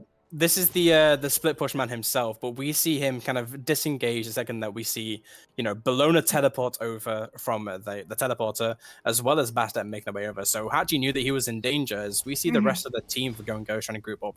We see Thor going up into the air, trying to find a target. Hercules is making the rotation over. The dunk comes in, trying to get the distance. Marty popping in, trying to find Sarkash not damage. Nuki also half HP. A good wall finds 2. But the damage is struggling, not a big deal. Trying to find the extra, but he's got no mana to work with. As we see a 3v2 on the left side, Hercules still trying to stay alive. Nuki takes out 1 in DDM. Sarkashno takes out the other, on not a big deal. Ego's Rally is going to slap down the Hercules, and with a chain, Dave takes that one out. This could be dangerous for the Kaldrs Good Boys. Going Ghost looking ever so dominant this time around. Yeah, Going Ghost really showing that they are not just going to sit back and let Kaldrs take this game 2. They want to try and push for this game 3, try and push and get a win underneath their belts. So I can definitely see the aggression coming from them. The communication has been impeccable between splitting up between 2 team fights and being able to synergize. Those comms must have been messy, but being able to execute it so well while all that communication is going on is impressive. I also want to point out, just as we saw Varman take a commanding lead in game 1, we now see Davo comes dominating the player damage board and is 4 levels up on the Hercules. What a table turner for how these fights have gone. It's just Bologna so strong, but now, after those team fights, wasn't even during those team fights, now has both Shoguns and Kins fully built. It's going to be very tough for the KGB to stand up right now. Absolutely. But we did see last game, KGB really dominated in the early game up until about 10 minutes. And then they kind of fell off. Going Ghost had a little bit of a comeback at the beginning of like the rotations of team fights and such. And then at the end game, right around 25 minutes and so, the KGB came back and was really dominant again. Once they got together 5v5, KGB couldn't be killed last game. So it's kind of this mid game where we kind of see them struggle a little bit, where they're still kind of split up, still taking fights here and there. So as we're in this mid game, we're gonna end up seeing Going Ghosts here, kind of taking that dominating lead, as well as supported with Karen 4-0, Bologna 5-1. That first death only being like 2 minutes into the game. Yeah. So having that 5-kill bounty on her, like that's obviously supporting Going Ghost, but seeing how they played last game, both teams, I can expect Kaldrs Good Boys to really begin to dominate in the next few minutes or so as we begin to see these huge 5v5 rotations happening. Yes, and speaking of rotations, we do see the Thor looking around trying to find a good time to use Hammer of Dawn, as we see a tongue come out to Athena trying to get some damage onto this Karen mid, but we see the ult from Ares popping in and another ult from Karen. Beads popped from the Marty, does connect on the side into the air. The Basset trying to find the damage, jumps away, and he's in danger. DDM is going to be trying to get away from everyone, but with the tower dive, Going Ghost are looking for more. Hammer of Dawn in the air. He's got a good targets coming in, but Nuki takes out one. In the backline, Thor goes, trying to find the Karen, but doesn't find it. The bead comes out, and now Marchie is going to be in danger. Supported by DDM.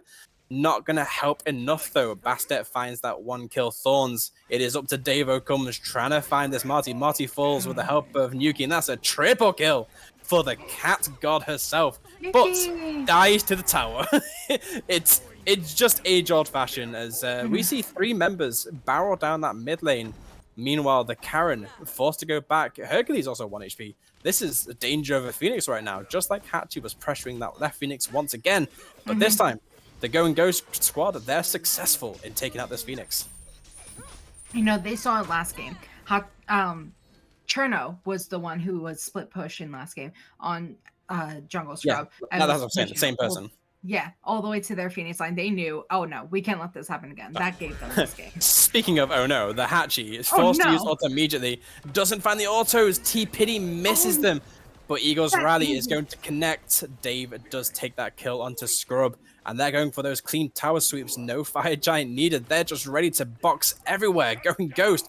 But finally, Davo Comes shut down. Marchie gets that big bonus under his belt and is going to force the Going Ghost team to retreat. Now they're in danger. Marchie does have Hamadon available, but he's going to realize that they're going to try and do a lazy back there. He's not. He doesn't care. He's going to go over and get his farm.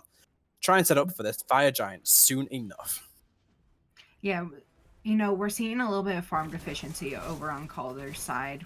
We're seeing multiple members of Go and Ghost being at level 18, level 20, but Kaldrs is lagging behind. They're having a little bit of weight to them where they can't catch up. So they have to take the time, farm out, try and catch up in these levels, which we're seeing a couple of them do now, just so this way they can hold their own against this firefight that's going to end up coming out. Yeah, I mean, like, when you look at the disparity, a lot of it's in that solo lane, but getting that shutdown on Dave allowed Margie to kind of propel himself forward a couple of levels, get some more farm online himself that way. But in terms of jungle and mid, it's not really that prominent as we see some good damage come out and force Bastet to have to get away, but no beats expended. So Bastet sells a little bit of safety going in, but as they're going to look for this Gold Fury and go and Ghost side, it's an Oni, so they need to be a little bit careful. Thor could go for a dunk, but it's getting lower and lower, and they're not going to get it in time. He's looking for the target. The Oni Fury gets destroyed. So where are you going to go, Marchie? You're going to back on yourself, and he's going to go to safety. The smart play. And smarter would have been landing on the camp, but you know what? I'll give it to him. Look, at this point, not going into all 5 of them by yourself is probably just the best play in general. Doesn't matter where you land, as long as it's not there. Yes, very, very fair. We are seeing Go and Ghost positioning and going over for this beacon and really solidifying this damage over in the duo lane with that 1 health tower, and then putting out some damage onto that right-hand tower. So this way they can have that ready to go if they so win the Fire Giant. Yeah, I mean, that tier 2 tower gets bursted down by the beacon with the change it made. No longer any roaming titans, just going to bomb those towers. So tier 2 on the solo side also takes a bit of a beating, but they have the clear tower advantage. With a Phoenix down, 1 tower standing, Kaldrs Gold Boys have the work cut out for them as we see Go and Go start posturing towards this Fire Giant finally, but they're going to go for this Pyro first. Make sure you get that Runic Bomb online, but Hammer of Dawn is going to be used, but with no support, it's dangerous to go by yourself. But he lands, finds a 4-man dunk, and is going to hammer out immediately. He knows he's in danger, but doesn't find that stun. Bastet also expended, trying to find the Martychorus, but doesn't find its mark. So Going Ghost is still going to posture around. They have some HP available to them, but they are going to push for it, but the team is here. They have no one zoning just yet. Karen gets knocked up into the fire. For this time, fire beats waters. We see the rest of the team grouping. It is a pincer maneuver. What are they going to do? Athena on the backline trying to find this Karen. Karen Beads gets away. Ares, what are you doing? But Captain's the first to fall. Kaldrs Gold Boys take the Fire Giant, trying to find one, but the wave connects too. Trying to find the Ares. Thorns is popped. They're going to go for that damage. Driving Strike is going to get Ares away. Bellona dies to Marchie. You say they're in the back, but he was in too deep. With 3 members at 1 HP, they need to be very careful. Thorns popped. Hercules not really going to progress and trying that much there. But towers are in danger. 4 members of KGB now have the Fire Giant, and they are getting themselves back into this game. This is what I was talking about. They once they're 5v5, Kaldrs just knows how to communicate to each other and really dive in on this team fight. They Yeah. knew how to pinch out, who to zone out to. They knew to get this Karen out of the way. Oh, but DDM. Gnocchi. Oh, that was some damage over onto DDM there. Ult was expended there from Gnocchi, and we are seeing Hercules try and get this revenge, but Gnocchi isn't just going to let Hercules run free. Cat coming out, lots of whips coming out, but no further damage happening onto this Hercules here. Whips and chains did not excite us in this match, forcing Hercules to back away as soon as someone else starts walking up, but they're playing very safe, and that's exactly what from your Bastet. Pops a Raven Ward to try and find someone, as we see Scrub pushing up that right lane by himself, trying to get this tier 2 tower. But he's been spotted by someone else on the board. He's recognized the danger he's in. He's ready to leave. The root comes out, the jump comes out, Beads comes in. Are we going to see the ult pop out? Maybe, but that's neither Beads. of them have it. We're trying to find one. Then the root comes out. The Aegis also just turn and fight. You're doing nothing right now. And this should be the death of a jungle scrub. It is. Nuki takes that kill pretty cleanly as Bologna also makes that way in. As we see the rest of the Go and Go squad siege down that mid Phoenix. Take it down once again. Yep, trying to make sure that they have this Phoenix down, ready to roll for possibly that next fired fight. Or if they're able to get this team down, get a couple more picks off, possibly just ending here. Yeah, I mean, with 180 down, they have good advantage, but they need to do it within the next 30 seconds or so, depending on what they get. Ares finds a 2 into the Karen ult. So much damage. TPD takes out 1, Sarkashnot takes out 2. This is the go button. Look at these damages. Martin in the air, but he's going to be fresh meat when he lands. Is taking up so much damage from these auto attacks he's getting slapped on. The absorb stacks keeps Dave at full HP. That is a full-on deicide on the side of Kaldrs. Goldboy is going is going to run to that Titan room, and this is easy pickings. 5, but not going to be not good. Enough. No, it's not going to be good. A Bastet waiting just in case. Ready. There's a clean game 2. Game 3 now. Go and Go's really put up a fight here. Definitely going through and making sure that Kaldrs didn't win this so easy, 2-0. And that's all it took, was a little bit of a change to the roster. Don't forget, Jolt was in game 1. They replaced him with Nuki, and Nuki was all the difference in some of those fights, going 7-4 on this Bastet, a true scaling assassin. But also, Davo comes, putting on a clinic on this Bologna. Really strong team fights overall. And I don't think the Hercules was the play on the side of KGB, but the rest of the team just couldn't keep it together. So they need to relook what they want to do in Game 3's draft plan, because maybe this is the time the double ADC wasn't the play. Yeah, I definitely want to see DDM on a mage, even if it's not, obviously mages are getting banned out left and right, but I want to see if he can find his way with a magical character and see if that makes a difference here, because I do think they had just Athena being magical here. So I think possibly having that burst, possibly having that secure, that type of damage will end up making at least a good enough difference where they may end up holding their own a little bit in this game. I mean, we also have to take into account the fact that Scrub's not in a lot of these fights because he's split pushing all the time. So DDM is the sole source of damage, and we see that reflected in the damage numbers. He's head and shoulders above the rest of his team in terms of the numbers, 24.6k compared to the next highest at 14 on Marchi. So he's trying to put in all the work that he can with an ADC that's not there. So maybe they tell Scrub to not split push in game 3, try and join those fights as much as possible, maybe run back the Chernobog for those quick rotations, maybe an Apollo, and maybe they can have some good 5v5 team fights instead of the 4v5 where GG just capitalized on them not having a player.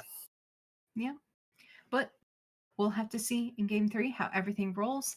We'll be right back with game.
Oh, Hello, everyone. Welcome back to Game 3 of Going Ghost versus Kaldrs Good Boys. We have a record. We have a record, Spark. is is It's it one starting the lobby. lobby? It's one lobby and starting and Hold, rolling. hold on a second. We haven't got into the game just yet. Don't jinx it. We know how cast the curses are. Especially with Oh, my immediate ones last yes, game. but But both teams are ready to get into this, getting those yes, bans out they the are. way. But we are seeing a big change in how these bans go out. No Thoth and Cuckoo bans, but we are seeing the Bologna Ooh. and her Thana from the side of KGB, and Varman, Maman, and Susano taken away on the side of that. And that's an insta-lock Coco can. Who would have seen this one coming? I mean, anyone who has any brain cells in mid would auto lock Cuckoo if they were open. I wouldn't, but that's because I don't enjoy Cuckoo. Well, that's Give because me, you're not a mid laner. I play mid occasionally, but I Mm. play Stilla. Stilla go bonk. Well, bonk your way back into the jungle or support. M- Speaking of Most, supports, we do see Captain pick up that Kuzmo again and menace from game one. yeah, that Kappa over there was just running house and was a really big comfort pick for the captain. You could tell by how he was playing it, how he could tell just when to do what, and it was perfect for him. So, and seeing that Chernobog for who Scrub. was it? Jungle Scrub. Yes, Jungle Scrub. Seeing the Chernobog for Jungle Scrub will really help out his split pushing. Yeah, no, it's really going to accentuate how that split push works, but also means that he has access to a team fight, which is what we Yes. really want from him. But so far, KGB looking to run back game one, and that's the important part. That's the game they won. But Yes. this time, we are seeing big changes on the Go and Go side. T Pity going to take the Ishtar, and in the jungle, Nuki going to take that Ao Kwang. The first time we're seeing it this Interesting. set. Yeah, I think it was banned out both games, right? Game one it was, game two it wasn't. Oh, interesting. Oh, but the menace to Cuckoo Thoth. We're seeing Thoth on the other side. Um, Well, Definitely a good pick for DDM. Very strong. I faced up against it week one, I believe, and it was very strong for him. So I'm excited to see him play it. yeah, I mean, you got your wishes that DDM's playing an actual mage this time and Yes. not Marticorus. I love Um, DDM on mages. And of all the mages to pick, he gets Thoth, one of the most annoying artillery mages in the game. But Hmm. unfortunately, against an Ao Kang, this Thoth is going to struggle a little bit. Because I don't know if you noticed, but Ao Kang, if he gets to execute off before you dash, he follows your dash all the way through and still executes. So it could prove danger for DDM, depending on how this plays. But the Ishtar is a pickup that we don't see too often, especially when other ADCs are available. You know, Hachiman is still available to T Pity. You have other characters like Cernos, Expal, Artemis, but locks in the Ishtar, kind of does what Hachi does, but a little bit worse. You Yeah. have more of the stim in terms of poke damage, which is what Hmm. people generally play Ishtar for, but also the teamfight ultimate is going to help out, get some stun off, allow Cuckoo and Ao Kang to get that damage off. Arguably, I would say Ishtar is one of the stronger EDCs. I'd prefer Ishtar over on her over Cherno, honestly. With how much, if you have a good Ishtar player, they're running house a lot stronger than anyone else except for maybe Hachi, in my opinion. Okay, I have one card to say to you, and that's Ola. if you Ola's have not a an EDC. Ola's Ola a is jungler. Ola is absolute an ADC. What do you Nuh-uh. mean? He plays four different roles perfectly fine. We're seeing these bans come through the second phase of bans. We're seeing Charon and Ganesh for Kaldrs and Ravana and Thor for Going Ghost. So not wanting to see Nuki on any of those, but didn't see the Bastet fit for a ban. Well, it wasn't. You know, GG is the one that played the Bastet the first time, but they already have their jungle in the Ao Kang. So they don't care about just in case Marchie wants to play this Bastet, but they were a little bit afraid of that Thor. You know, Thor did have a Ooh. pretty decent time game too, but overall didn't really do that much. But instead, we're going to see the Pele come out.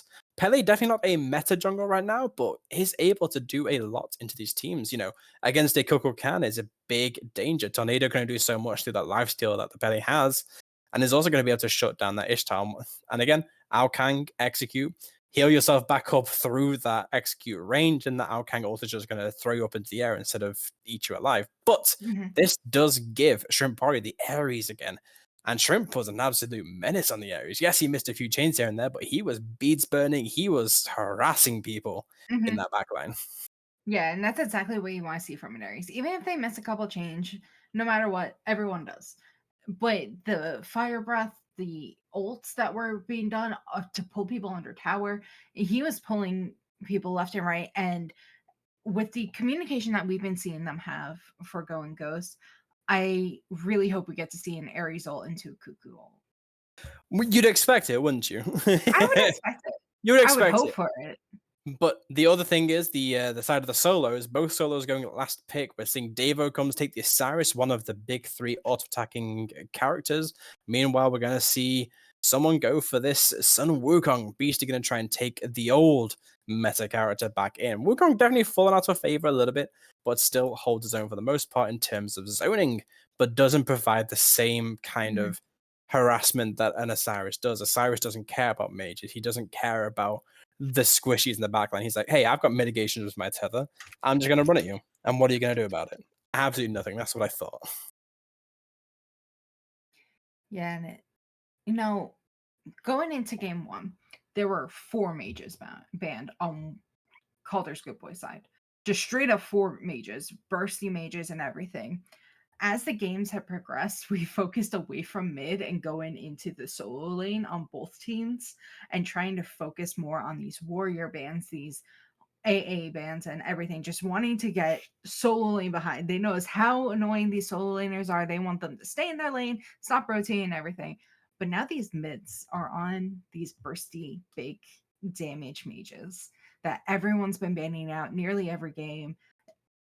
I am wondering if we're gonna end up seeing a lot more rotations from these junglers into mid, or if we're gonna be seeing these teams kind of play out more in this mid lane versus over in the warriors or over in the solo lane or in the ADC lane. So it's gonna be very interesting to see how this change in bans and focus is gonna translate into the game.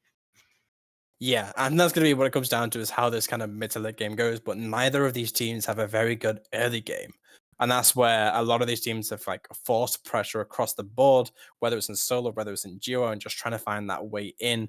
Neither team can really do that right now. So unless there's severe mistakes being made and being punished, which we haven't really seen too much of this set at all, this could be a longer game going forward. Yeah, it definitely could be. It's really going to be interesting how this interaction happens, and I'm really excited to see it.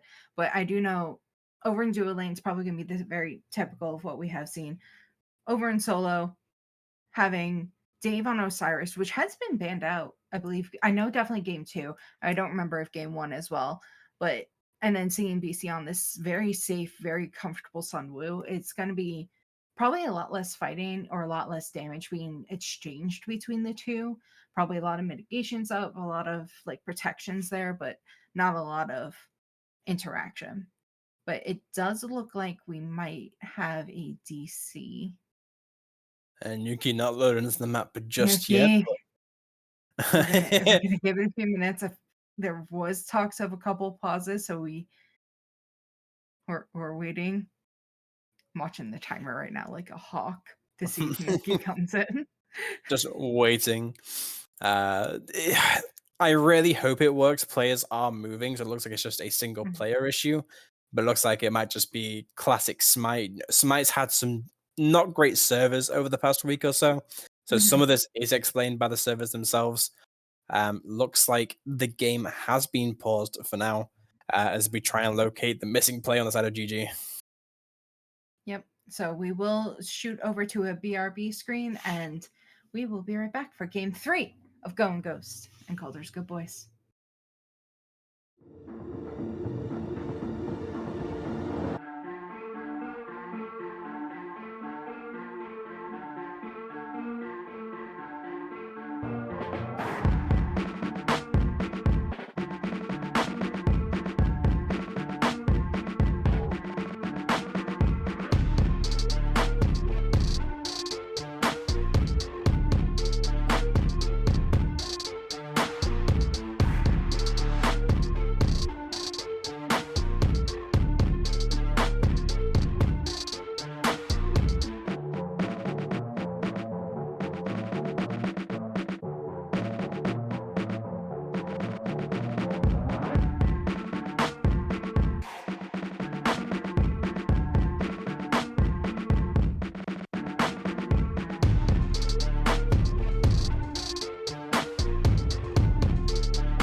we're back for game 3 of Going Ghost versus Kaldrs Good Boys. And we're finally seeing these teams come out fighting these buffs very early on. And once again, we're seeing these big bursty mages both go in the same book build, stands in the book. Any other nuances that you're seeing on your end, Spark? I'm seeing the Outcrying not go into what I expect. That's going into a lifesteal item, so either going to be that Bancrofts early on or going into the Typhons or something else of that nature, but definitely not what you see from Outcrying normally. This is the kind of character that you go Doom Orb on early on. Or in certain circumstances, people often go Roll to Hootie first item and get a huge power spike the second you can. So Nuki going for opting for a different bit of a build right now, but other than that, it's kind of what you expect. Both solos could be going into that Phalanx, get that broken solo item online, just have a lot of protections for free. But unfortunately, because of the way these comps work out, you have a magical jungle, which means that Beastie can't just build one defense to counter them all. He's got to worry about both defenses. Now I'm going to hold you there. Blink from Pele coming into this duo lane. Ares being pushed out, but Kuzumbo trying to run around, push them around, but not much going on. Being able to back up fairly quickly as we see Pele just back out, possibly just grabbing this Naga, and then gonna see where she goes from there. Yeah, just trying to get some farm online, not make it worth a while, because no kill means that you are rotating over. But we see the Blink return out from the Alkang, trying to get damage onto the Thoth, but finds no kill there either. But he does get both of these mid camps, which is going to put him pretty far ahead of this Pele so far. Yep, and we did see Osiris auto in the air over in the duo lane, solo lane. Might as well be the duo lane with how many times the jungles have gone over. But as you say that, we see the Alkang rotating over to solo. Who would have seen this one coming? See, it's the caster's curse. We're just able to predict things from now on. I wish it was that early. I know, right? As we see a fight actually break out. Where did the Chernobog? He's in the wall at 1 HP, finds a good way out. Going Ghost could not find that escape route, but one shot from Imbue arrows. T-Pity takes first blood, almost goes into the tower line, but Kuzubo stays alive at 1 HP themselves. A good start to Going Ghost with a good snipe from T-Pity. Already off to a good start. Dave is staying as that stun comes out from T-Pity. Chains going in under tower, but Shrimp! Kuzumbo didn't do any damage. I don't care about that. I'm thinking, why Shrimp going to the tower then? That's a me kind of play. Is walking to the tower at level 2. He's like, yeah, I can do this. Killing himself a little bit, but doesn't get the kill. Listen, he was feeling himself, okay? You gotta let it be. As we see lots of damage coming over, as we see both junglers now in the solo lane, the new duo lane. And Osiris taking quite a bit of damage. Sunwoo just as much damage over there, but Ao Kwang is going to put some big pressure onto this blue buff, trying to secure it or trying to steal it away. Doesn't get the steal, and guess who's here? The Tiger Stun is going to try and find its mark. It does connect. Alkang's in danger. I think they have their dash available to them, but guess who's around? Osiris comes in. The tether comes out. Alkang trying to turn, but Marchi gets that kill. The stun connects. It's a little bit too late. Dave gonna have to back away. Nuki tried to get ahead of themselves, but didn't realize Beastie was teleporting in. So that is a death for the Alkang. Definitely going to that Bancroft. We see that tier 2 come in. It's not going to be a Typhons this early on. Kukulkan, no mana. Doesn't have the abilities to get in at all. So Thoth and Cuckoo, we're not going to see much happen between those two. They both just clear wave and F off. That is kind of the mage meta. As we see Chernobog try and take some of this fight, as Ares goes in for the chains, no dash into the wall, the ult comes out, Ares has that advantage. Beads comes out from Chernobog. Jungle Scrub going to try and play a little bit safe as the Jimmy comes down, but Ishtar's not afraid to fight with that shield buff. Looking for that damage, tries to find a lightning strike, finds the dash as well, but Chernobog is going to return some damage. Ult comes out from Ishtar, but doesn't find the Blades of War. The stun does not connect. Warrior Brigade comes out, trying to find the damage. T-Pity, he's now in danger as a 2 spikes T-Pity down. Now it's a 2v1. The Ares versus 2, but the chains could chunk down the Chernobog. A 1 is popped early on, but I think it's still the death of Ares. Shrimp falls down, but guess who's here? Ao Kang with a cheeky execute. Opts to not go for the kill immediately and just takes the execute to get out. Is not going to try and take out Kuzumbo as well, but finds the Pele as well instead.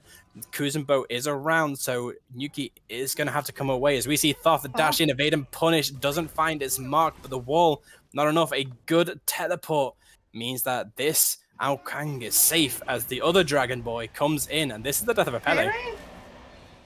Oh, And that's Spirit of the Nine Spirit Winds. of Nine Winds. Oh, Thoth going down to nearly half health as he's trying to contest it up against this Cuckoo, but Cuckoo is seeing red, dropping a tornado, putting out this damage as that teleport comes through. Lots of damage coming out onto this Thoth. But in that spit, almost securing that gray screen for Thoth, but is going to back away as Chernobog comes up, tries to free their mid laner from this fight. That was a Thuthel. Oh. Just through the wall, finding nothing. DDM struggling. Oh. Sun Wu under the tower. Osiris under Sun Wu's tower, getting down to one tap himself, but is going to secure that kill on Sun Wu. I think all the players are tired. I don't think they can be explained right now.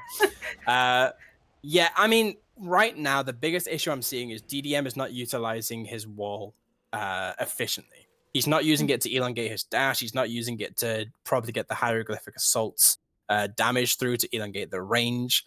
It's just struggling to get that damage online, which is the last thing you want from your Thoth, as he's kind of low on these damage boards. As we see a small rotation coming out from the supports on both sides, T-Pity now has no dash against Chernobog, but Chernobog half HP. Pushes through into Team Wadu Grave, but the Ares is here as well. Can't use the ult. There's the ult. Finds two. Chernobog in the air. Probably going to be a bit of an up-down. Trying to find its mark. Is going to dash in towards T-Pity. Not going to get the connection on the route. T-Pity dashes in.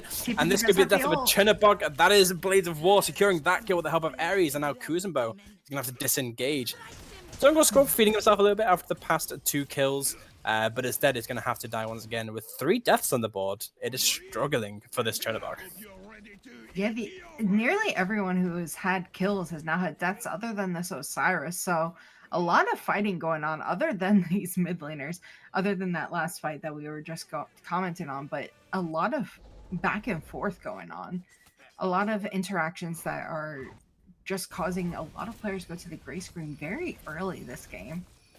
Yeah, I mean, it's the last team count that we thought would be getting active in this early game, but we're seeing Ao Kang try and take all these fights. Ishtar finally showing some ego into these fights. We tried to see a little bit with the Anher game too, but just not enough pressure. But this time, Jungle Scrub is willing to take these fights, and it's not ending up too well for him. But once again, the mids just doing mid things. They don't care about the fight. They're just like, let us farm. They have a mutual agreement. They've shook hands before the fight, before the game. Yep, they're just like, I'm farming, we're gonna farm, we're gonna be in farming simulator. They're all playing Sunhaven while the rest of the team is playing COD. Happy little farming game. Happy little farming game. But we are seeing Davo Combs take a good lead on this. Chernobog is taking the fight once again. We just talked about this, trying to feel himself. He does have the shield buff this time, but Ishtar still has the damage. I mean, you're an ADC. Who cares about mana that much? You can just hit some autos. Finds a good lightning strike to go in, but it's still just going to be a cheeky bit of a box. The dash comes in, but it doesn't connect. And now with no mana, they are in danger. Chernobog is going to get a lot of damage, but the spread shot is chunking in turn. Another dash expended. It's down to the wire. 1 HP. Someone auto. That doesn't connect. T-Pity finds the kill at 1 HP. All it took was one auto from both ADCs to take that kill. I don't think this should be just a blink death. No ult needed. There's the blink. A little bit of a console aim there, but Marchi does take that kill. Had to do a very slow 90-degree turn to find that kill, but meanwhile, the Wukong gets sniped by a dragon. Ao Kang finds that kill. Nuki putting that presence known, and is going to get the invade as well with no worries about the Pele making that rotation over, seeing them just in left take out your ADC. That's going to be free farm on the right side of the map. So I was wrong. They're definitely not playing through this mid lane. They're definitely still playing through this duo and solo lane, like 100%. Yeah, and I mean, with all the fights that have been happening, look at T-Pity's stacks on the Devourer's Gauntlet. He's already got it fully stacked. Meanwhile, Scrub only has that 31, meaning that T-Pity's been pumping up those damage numbers. See that at 4.9k or 4.7k compared to the 5k of Osiris at top of the leaderboard. So T-Pity just really showing what he can do as an ADC. One of the reasons why he's the captain for the Ice Age. And Chernobog struggling and is now getting behind, has a 2-level deficit as he goes into these kind of 1v1 situations. Yeah, and we're seeing T Pity really show himself and be confident here in this duo lane. I think he's really found the gods that he can excel on, Ishtar, and on her last game. It's been very good to see him be this confident and be able to do well Oof. in lane. And although, as I say that, misses one auto. I mean, that's all it takes sometimes is that Yeah. one auto. We saw in the previous fight, but he uses everything. Blades of War expended, the dash goes in, but does get Scrub's beads, which is something Mhm. that the Alkang can use next time he comes over, as we see Alkang take over that left side of the jungle, take out some purples, and trying to get some invades. As we see Osiris just beating the meat out of this Wukong once again. Wukong does have ult available, could use Somersault Cloud to try and get in, but with little mana, there is no kill pressure. So Devo comes once again, reigning supreme inside of this solo lane on these auto attack characters. Mhm. And we're seeing these junglers really favor this ADC. Both ADCs have been like very willing to fight, very willing to go back and forth. So having these junglers over here trying to secure that as the sun comes out over onto Cherno, but not much is going to be capitalized off of it. As TPD backs up, waiting for waves to crash. Yeah, I mean, that's just what it is. It's a bit of patience trying to get some poke damage and either force Scrub to back off and ult in and take away one of his forms of safety or just face someone else coming in. Because if you bait hard enough with a low HP character, this Ao Kang is going to go, ooh, tasty free meal for me in the sky. And Yuki is always hovering around just in case, but this time was dissuaded by the Pele. Marchi did Mhm. prove enough of a threat. But one thing I want to point out, Yuki does have that Bancroft spot, went a very early glyph, went into the nimble Bancroft to get the attack speed online pretty early on. Not something you see done pretty often. So interesting pickup, and I'm interested to see how that pans out for the rest of the match. I follow it. I think it's a good choice. I know nothing about jungle, but I think it's a good choice. It's the downside is it's a very expensive item because with the glyph that is 3.1k for your first item. And as a jungle, if you're not getting a ton of farm, it's going to put you behind pretty early on. As we see, Marchi get that tier 2 of Hydra is going to get the tier 3 eventually. But it doesn't matter when the team's not grouping up, as we see Go and Go's try and get this beacon online, but Wukong makes a rotation over. Ares up comes at Spear the 9 Fair wins, 9 wins. does find the mark, but Somersault Clouds means that you're going to find some damage. Cuckoo at the threat of the Wukong, but the rest of the team comes in. Chernobog ult gives that massive slow, but here comes an Execute. Execute finds the mark, takes out Captain, and another one falls down. T Pity gets beaten with Grizzle. 3 onto Jungle Scrub. All 5 members are going go. Still pretty healthy outside of the Ares, but it's going to regen with that 2 pop. But here comes Pele. The ult comes out trying to find some damage. Doesn't find the cone autos and is staying alive by the skin of their teeth. But Nuki going to take that kill. But a perfect ultimate from Thoth takes out Shrimp Warrior. It's only the support, so it's not too much on the side of Going Ghost, but puts everyone else at 1 HP. Thoth is still a menace.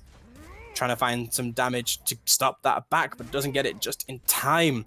Going Ghost running away with this game so far.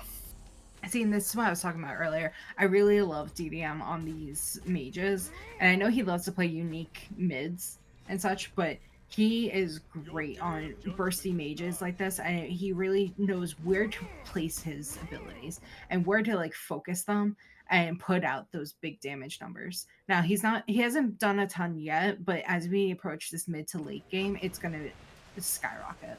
And I'm really excited to see it. I hope so, because right now his opposing mid laner is up 1.5k in terms of damage, but the Well, that's Ishtar, just Cuckoo Tornadoes. that's just Cuckoo's Tornadoes, but Ishtar That's are the just top Cuckoo. leaderboard now. Cyrus no longer top dog, as we see another fight break out in the 1v1. Ishtar 2 levels up still, trying to find Chernobog, but Chernobog has some things to hide behind, like the tower and the bastion, so T-Pity just playing aggressive. But if I was the Pele, I'd be punishing them for stepping up so much, because right now, Going Ghosts have a lot of wardage on that left side, outside of those very deep wards around the Gold Fury. Mhm. Ao Kang has been spotted out by the Wukong, but doesn't matter. The teleport could come out from the Ao Kang. We could see a full 2-man rotation. We do. What are they looking for? We could see a Gold Fury call coming out with the rotation in. The dash comes out from Nuki, tries to find something, and the blink, trying to find it. Scrub takes some dragons on hand, but Nuki can't find that follow-up damage. But no one else is there to help the Chernobog. Chernobog gonna be a little bit of a pervert over the wall, try and see just in case, as the Gold Fury is cold, but the Coldest Gold Boys are not ready to give this up just yet. Spirit of 9 wins to confirm. Going Goes does take it away.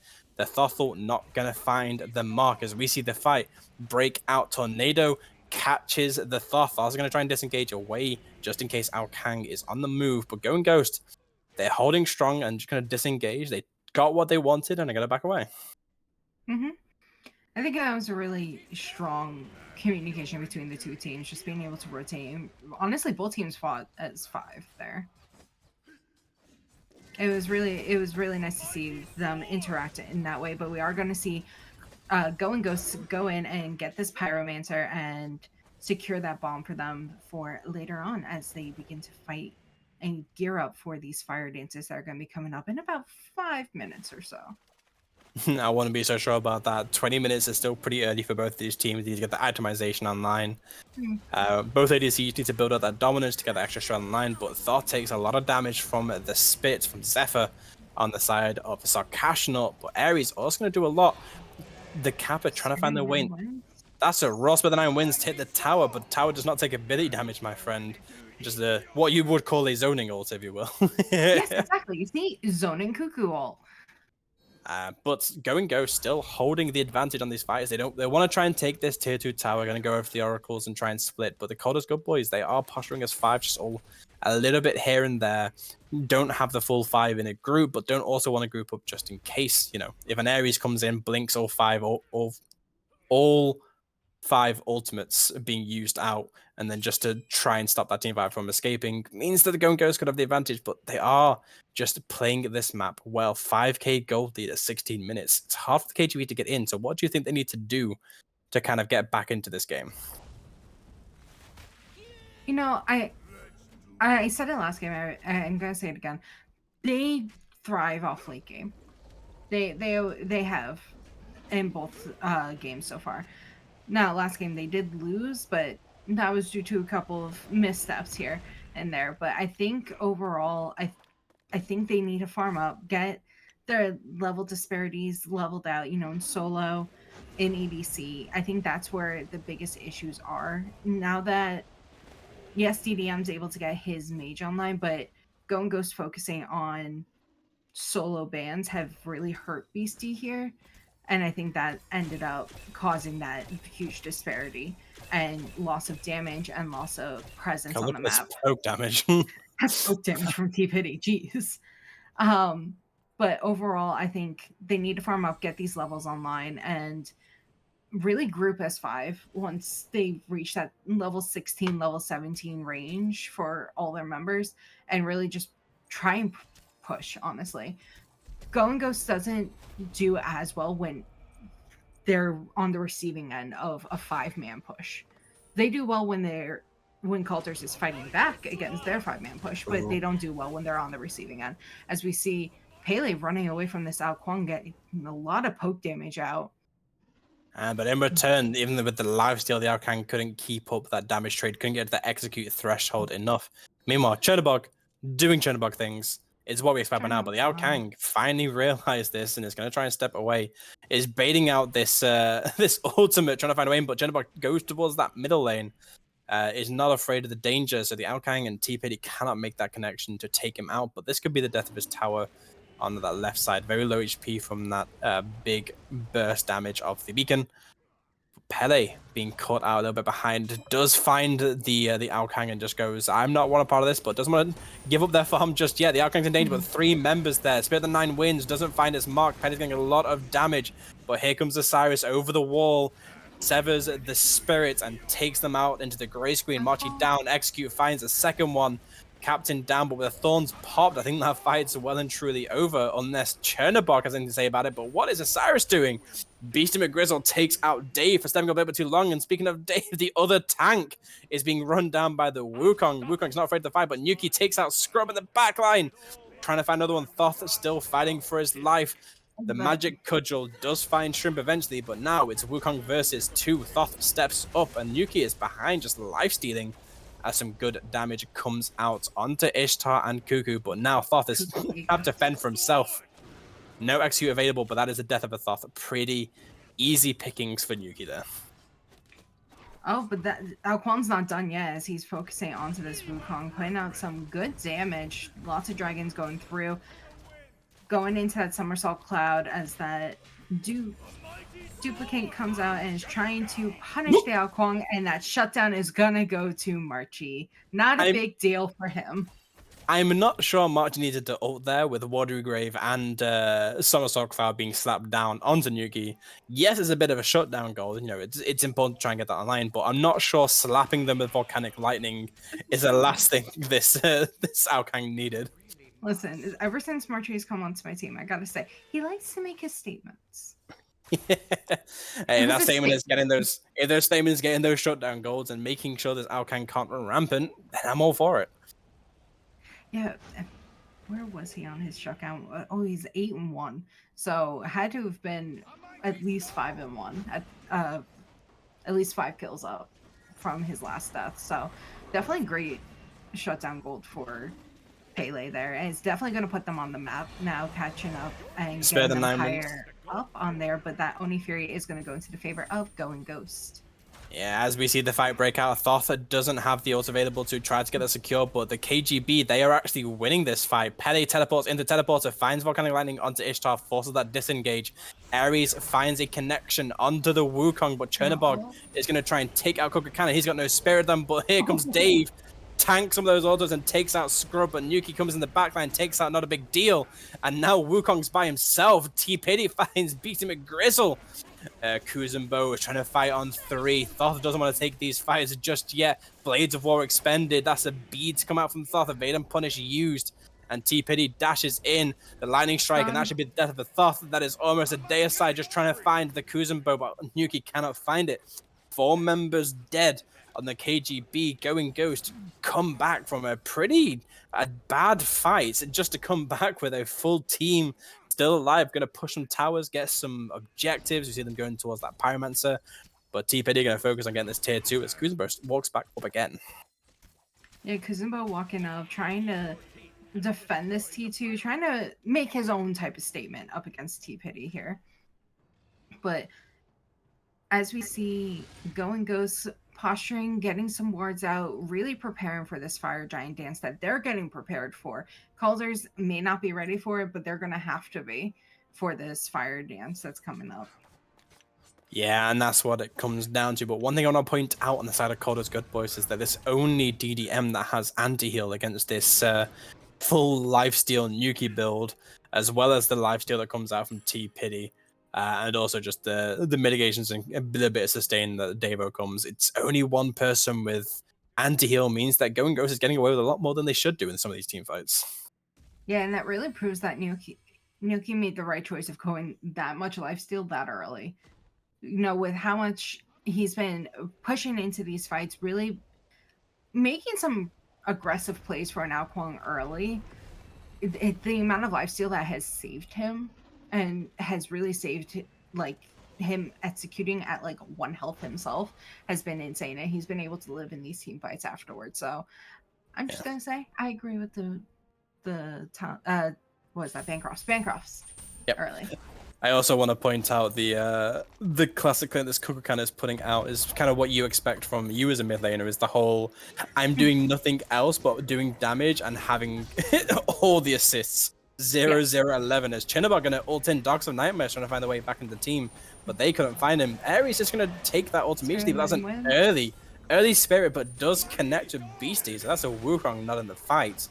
Pele roaming around in that right jungle, trying to find their way in as the fight comes out. Execute does connect into Beastie. 1 person down. The rest of the fight is breaking out. Pele in the backline finds Volcanic Lightning, trying to find the Cuckoo.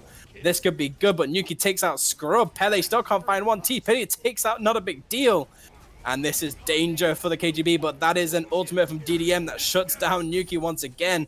Thoth is now on the aggressive against 4, and these are low health bars, but that Thorns combo with the 2, he gets the kill with the 4-pack damage, but Thoth now has to fight 3. He dissuades them from going for that Phoenix, which is good, but Evade and Punish used. T-Pity hears the call, and now he's in danger. The dash comes in, Aegis beads popped early on, but this should be the death of a salesman. T-Pity takes over, and that's a deicide for Going Ghost as they run into that Phoenix. So those were some statements. But I gotta say, one of my favorite things that I saw out of that team fight was Spirit of the Nine Winds very early on hitting Beastie in the back line. Like it didn't look like it did much, but it really set up Nuki for being able to go back there and be able to get that execute off and really steamroll this team fight in their favor and Go and Ghost's favor. And even though Nuki lost their life by the end of that fight, it was just a go button for Go and Ghost there. And it was just rolling through ever since. Yeah, I mean, like you said, just executing the Wukong before he can get to Somersault Cloud and get that regen means that that's one less distraction the rest of the team has. But then also, Kaldrs Good Boys did misplay that. I don't know what DDM was thinking about stepping back up into that fight, not knowing where everyone was, especially against 3 other people. He probably thought he could try and get another kill before he died just to stop that advance, but he loses his life, causes the Deicide, and loses that mid Phoenix because of it. The KGB, they're just struggling in these team fights, and it is because Go and Ghost are playing the split so well. You have Devo and Yuki just running at their backline and pretty much causing havoc, but meanwhile, the captain's not able to peel enough. And that's really what you want from your support. So if your support's not able to do that as much, it can be very difficult to kind of surrender the rest of the fight. Scrub not having a great time though. We have seen him more active in these team fights, which is what we wanted, but it's struggling to find that connection. Both Marchi and Chernobog get in there, get someone low HP, but then the rest of the Go and Go squad, they turn around to save their backline and just shut them down. Just a little bit of baiting here and there. Go and Ghost are playing as a team, which is what you want. Yeah, absolutely. And I think honestly, it may be due to time, it may be due to the struggles or anything, but I've been seeing a little bit of a fall off from Kaldrs' side versus game 1. So yeah, as we see the Fire Giant being started, it is low HP. Both mids have their ults available, but who's going to cast what first? As these health bars are low, the captain not got enough, but Go and Ghost take the Fire Giant even without Spirit of the Nine Winds. But the Kaldrs Good Boys, they don't have a lot of HP to work with. Wukong first to die. T-Pity takes up that kill, 9-2. The Aokang finds Scrub on the side of the map, takes the execute, and is going to try and find what a grab! Blinks into Kuzumbo's arms, but still gets that kill anyway. But this is the go button. Yuki is running in, but luckily Marchi takes that kill eventually at 1 HP. Shuts down Yuki, but it's 2 versus 4, and both members of Kaldrs Good Boys leave at 1 HP. T-Pity snipes from the back. That is a lazy back if you've ever seen one from DDM. It's all down to not a big deal, trying to find something, but T-Pity takes him down, and that should be the end of game 3, with a very dominant fight from Going Ghost just everywhere they can. Yuki ready to sacrifice their lives, but T-Pity to walk and the rest of the team to run. It is a 2-1 victory overall for Going Ghost. Well, Go and Ghost made a statement, and they weren't afraid to make that statement. Seeing Nuki go 13-4 and T-Pity going 11-2. Now T-Pity is still a sub for Go and Ghost. Do you think he proved himself game 3? Yeah, I think he proved himself game 3. I think that ended up pulling out a huge benefit for Go and Ghost here overall. Now they were playing great, they were playing fantastically for team fights and for rotations around the map and everything. But I do think overall T-Pity was a huge statement for Go and Ghost here. And not just that, also the return of Nuki. Nuki was not in game 1, the only game that KGB won. The second Nuki came back in, comes in and goes, hey guys, I'm the star of the show.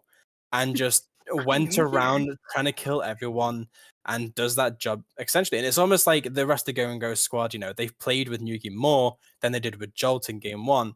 So they know about more how that plays, so they know when the go button is. And just like every jungler's dream, you understand that if you can set up your team for a Deicide, you don't care about dying. And that's exactly what Nuki does. They're like, hey, guys, I'm going in, follow me, or we don't win this fight.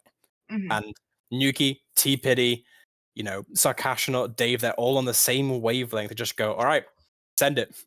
And the KGB could just not stop that steamroll. Right. Every single fight. I feel like Nuki came in like that Big Bird meme, just kicking on the door. It's just like, this is my house now. It's like, oh, we're losing. Hold up. Hold up, I'm here now. They're like real shit. All Someone right. had to say Well, it. overall, it was great games played by both teams. It was a lot of fun to go through and cast as much frustrations as this cast may have been. But thank you all for coming out, and we should be back tomorrow at 7 p.m. for a Kane's recast in his Vibe Tribe versus Gun Show. So check it out right here tomorrow, 7 p.m., and we will have some fun then. Have a good night, everyone. Oh. Aw.